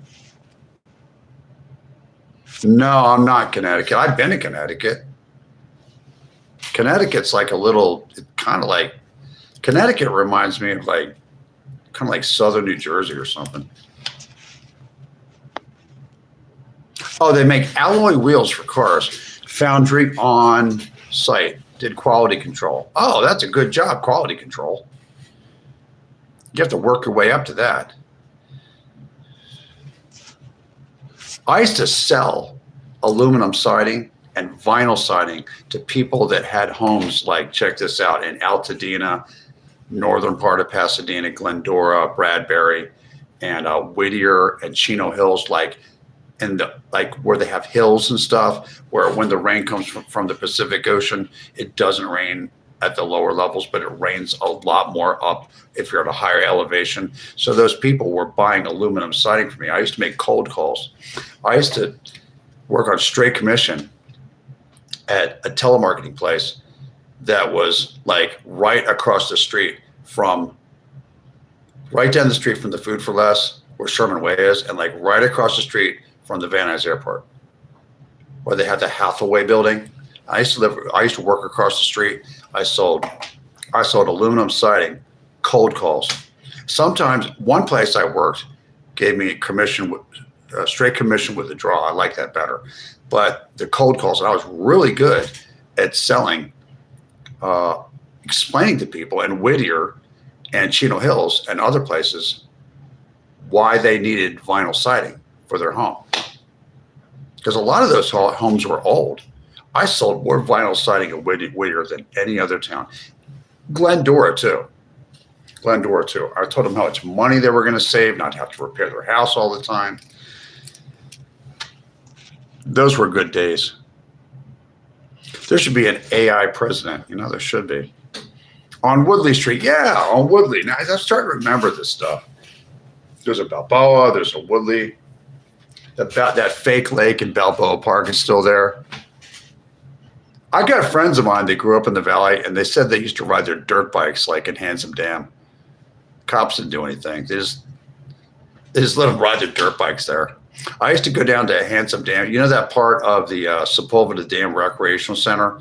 I guess they did it when you were living there too. But for years and years and years, there's an area in the eastern part of that Sepulveda Dam Recreation Center that's east of where the bicycle, the racing bicycle thing. You go east of that, where you cut through. Is that Woodley?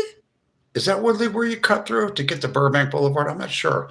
But you cut through there, and there's a bunch of remote controlled airplane flying guys that go out there every Saturday and fly remote control airplanes all over the place. Do you remember that, Jimmy?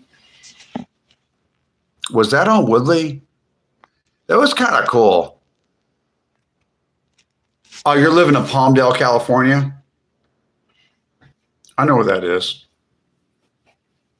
You can actually snow up there. A lot of people don't know that, like, if you go north of LA, like in the desert, in the high desert, it can actually snow up there. It's hot in the summer.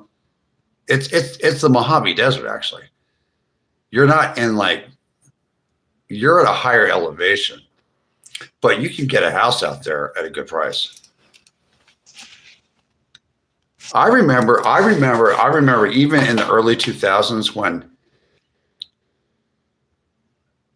whatchamacallit, what's that place called? Not Saugus. It was that other place. All those neighborhoods up there, like near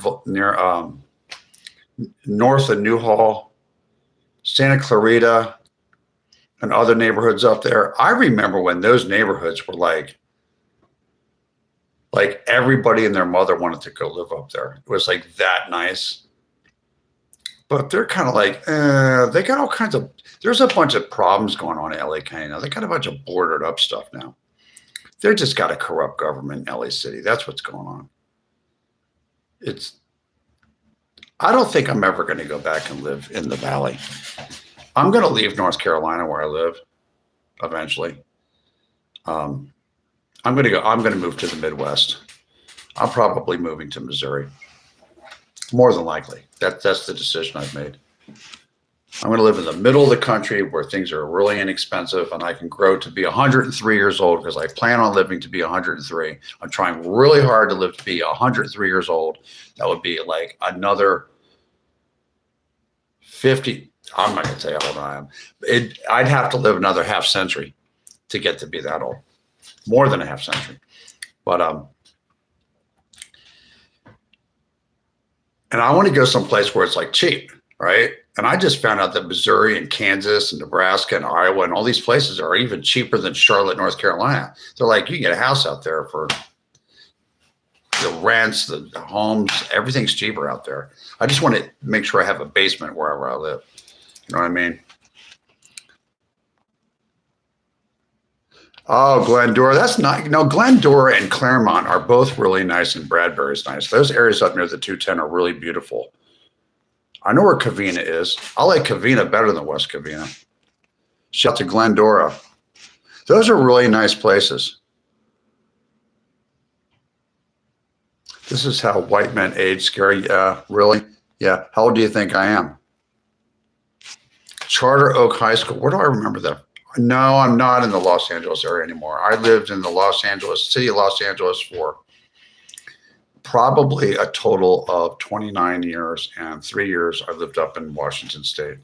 29, almost 30 years. Half the time I lived in Hollywood.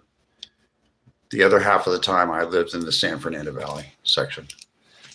Different. I lived in North Hollywood for a while, but Van Nuys, and I also lived in Woodland Hills too. Eric Bischoff, 2,600 feet elevation. That's higher than the Hollywood Hills. You know, the Palmdale is higher in elevation than where the Hollywood sign is. You know what's 2,600 feet? That's actually higher. Is that higher than the western part of the Santa Monica Mountains when it's getting towards the ocean? That's a high elevation. I did not know that. Because Van Nuys is on like 850 feet above sea level. And Venice is like, what, 10? Yeah, you know what? A lot of people that are not from Southern California don't realize that there's gigantic mountain ranges going through there.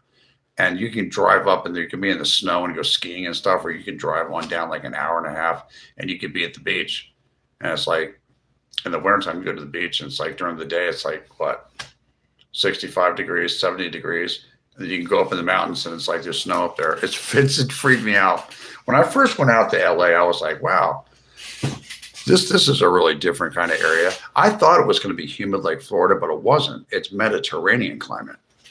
The whole coast of California, most of California, except up in the mountains, is Mediterranean climate that's similar to Italy, Greece, Spain, the south of France, Sicily, Corsica, Sardinia. Even San Diego is very similar weather to like Casablanca, Morocco. It's a little drier. San Diego is a little drier. When you go north, it's a little bit more water. It gets a little bit greener as you go north. I personally think the best weather, I think the best weather is in Los Angeles. Some people think that the San Francisco Bay Area, like Sacramento or Oakland or something, has better weather. I guess it's whatever you prefer. But that's the one good thing about California is you pay for that weather. You pay for that weather. You pay dearly. Long Beach, wrong beach. Dude, I know all about Wrong Beach. It's the wrong place to live, dude. Compton doesn't even have I'm old enough to remember that Compton had a police department at one time. It used to, until they got caught. The police department in Compton got caught being corrupt, and they had to just fire everybody. That's messed up. Canyon Country is what it's called. That's right, Jimmy. Thanks for remembering me. Canyon Country was cool. Jimmy. Were we roommates or anything? I had a roommate that lived in Canyon Country. Peter Wolfram. I had a roommate that had a motorcycle that lived in for a brief time, for about 6 months, that was from Canyon Country.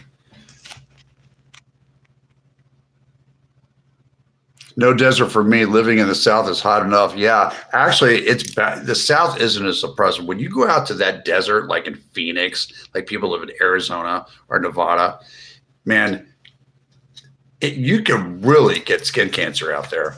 You want to have a sombrero or something. It gets really hot out there, dude and dudettes. Wayside. You know about all this stuff. Yeah, Missouri. I look at all the states. I was thinking about living in like around the suburbs of Albany, New York. I got family that lives around there. I was thinking about moving to the Dallas-Fort Worth area. I was also thinking living in the suburbs of St. Louis or around Columbus, Ohio. Or I was thinking about living in the Indianapolis area. I was thinking about living in, and I came across Kansas City, and that's the one that I picked. It had everything I'm looking for. Everything I'm looking for. Doctors, specialists, things like that. It has parks everywhere, has fountains everywhere. There's still jobs there. It's actually, people are moving back to the Midwest. That's a little certain people are moving back to the Midwest. A lot of tech companies are opening up little offices, places for people to work in the Midwest, where it's cheap land. The ones that are like, they'll stay in San Jose, California, Silicon Valley, but they're going to come out to the Midwest. They've come to Charlotte. They come around Nashville. They're going places. Yeah, no, I'm going to have a basement. I lived in West Texas. I lived in Lubbock, Texas for 5th grade, 6th grade, 7th grade, 8th grade. So I know about tornadoes. And then I went back to New Jersey. Can you believe that? Philly, Lubbock, Cherry Hill, New Jersey. You ever meet anyone like that? West Texas is different. We used to ride dirt bikes out there. No, I never sold insurance. I kind of like Texas. And I was looking at Overland Park, Oath. It's called Oath, Overland Park, and Kansas City itself, Kansas City, Kansas itself. And I was looking at that area, and there's many things about Kansas City, Kansas, and Overland Park and Oath that I kind of like. So it might not be Missouri. It might be Kansas. I'm not sure which one I want to go to. I'm still in a discovery phase, but I know it's going to be either Kansas City, Missouri, Independence area, or it's going to be Kansas City, Kansas, Overland Park, Oath area. I don't want to go north of there because I think when you start going north of there, there's a different kind of cold.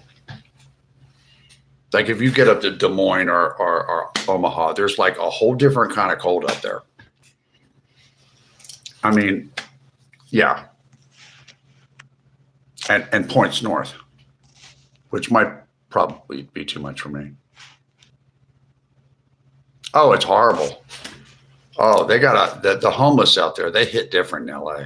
They got a bunch of single guys out there running around, attacking people, attacking each other, doing all kinds of substances. It's horrible out there. You need federal intervention out there at this point.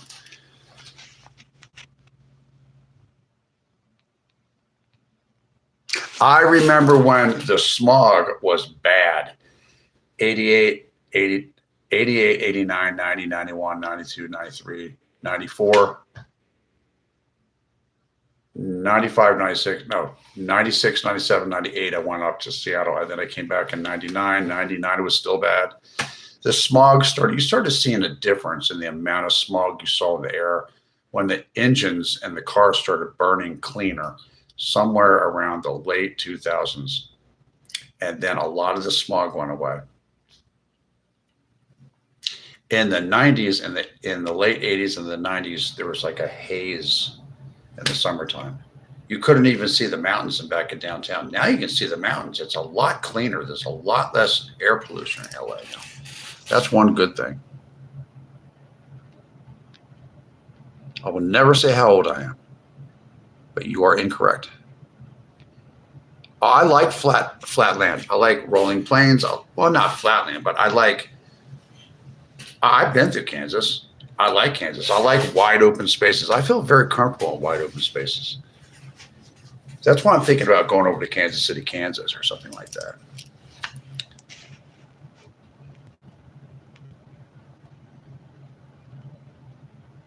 Are your families from Italy?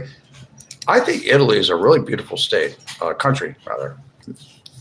I like their president or prime minister, or whatever they call them.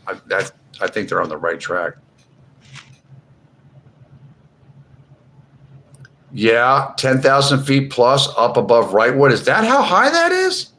They're always having something going on up there, like a fire or something like that. They had one. Did they have one like 4 years ago that had a bad fire up there? But it's really nice up there. It's really nice up there, up in those mountains, Jimmy.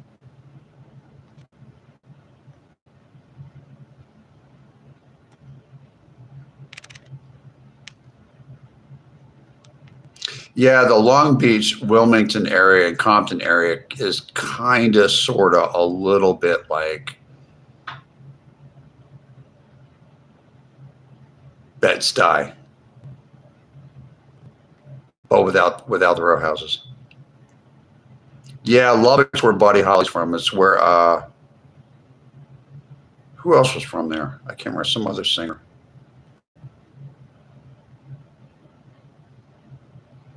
Oh, you lived everywhere. My God. Indianapolis, St. Louis, Seattle, Oliver, Texas. Something's telling me that like, I like Dallas-Fort Worth.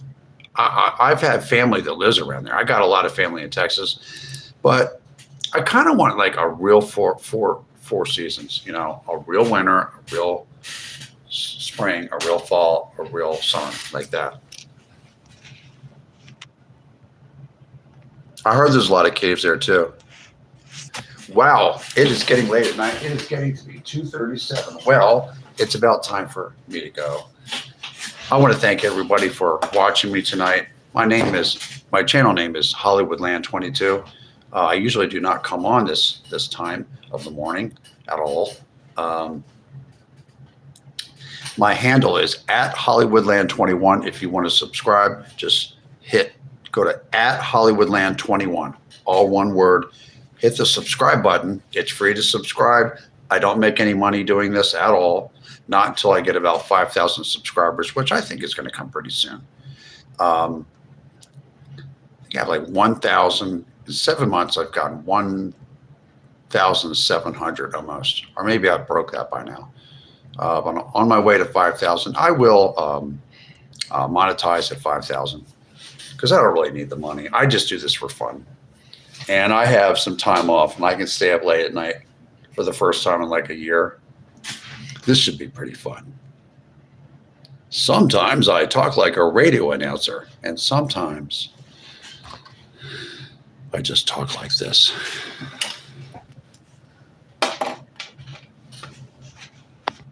Thank you for all my moderators. Thank you guys for and ladies and gentlemen for having a nice little chat.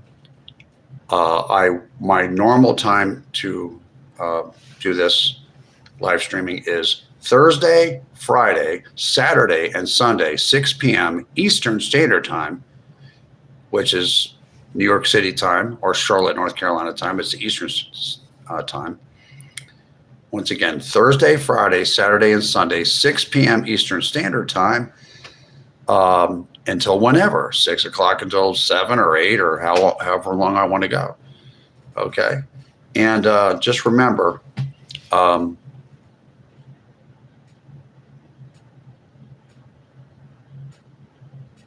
Jesus loves you. And rugs are bad, okay?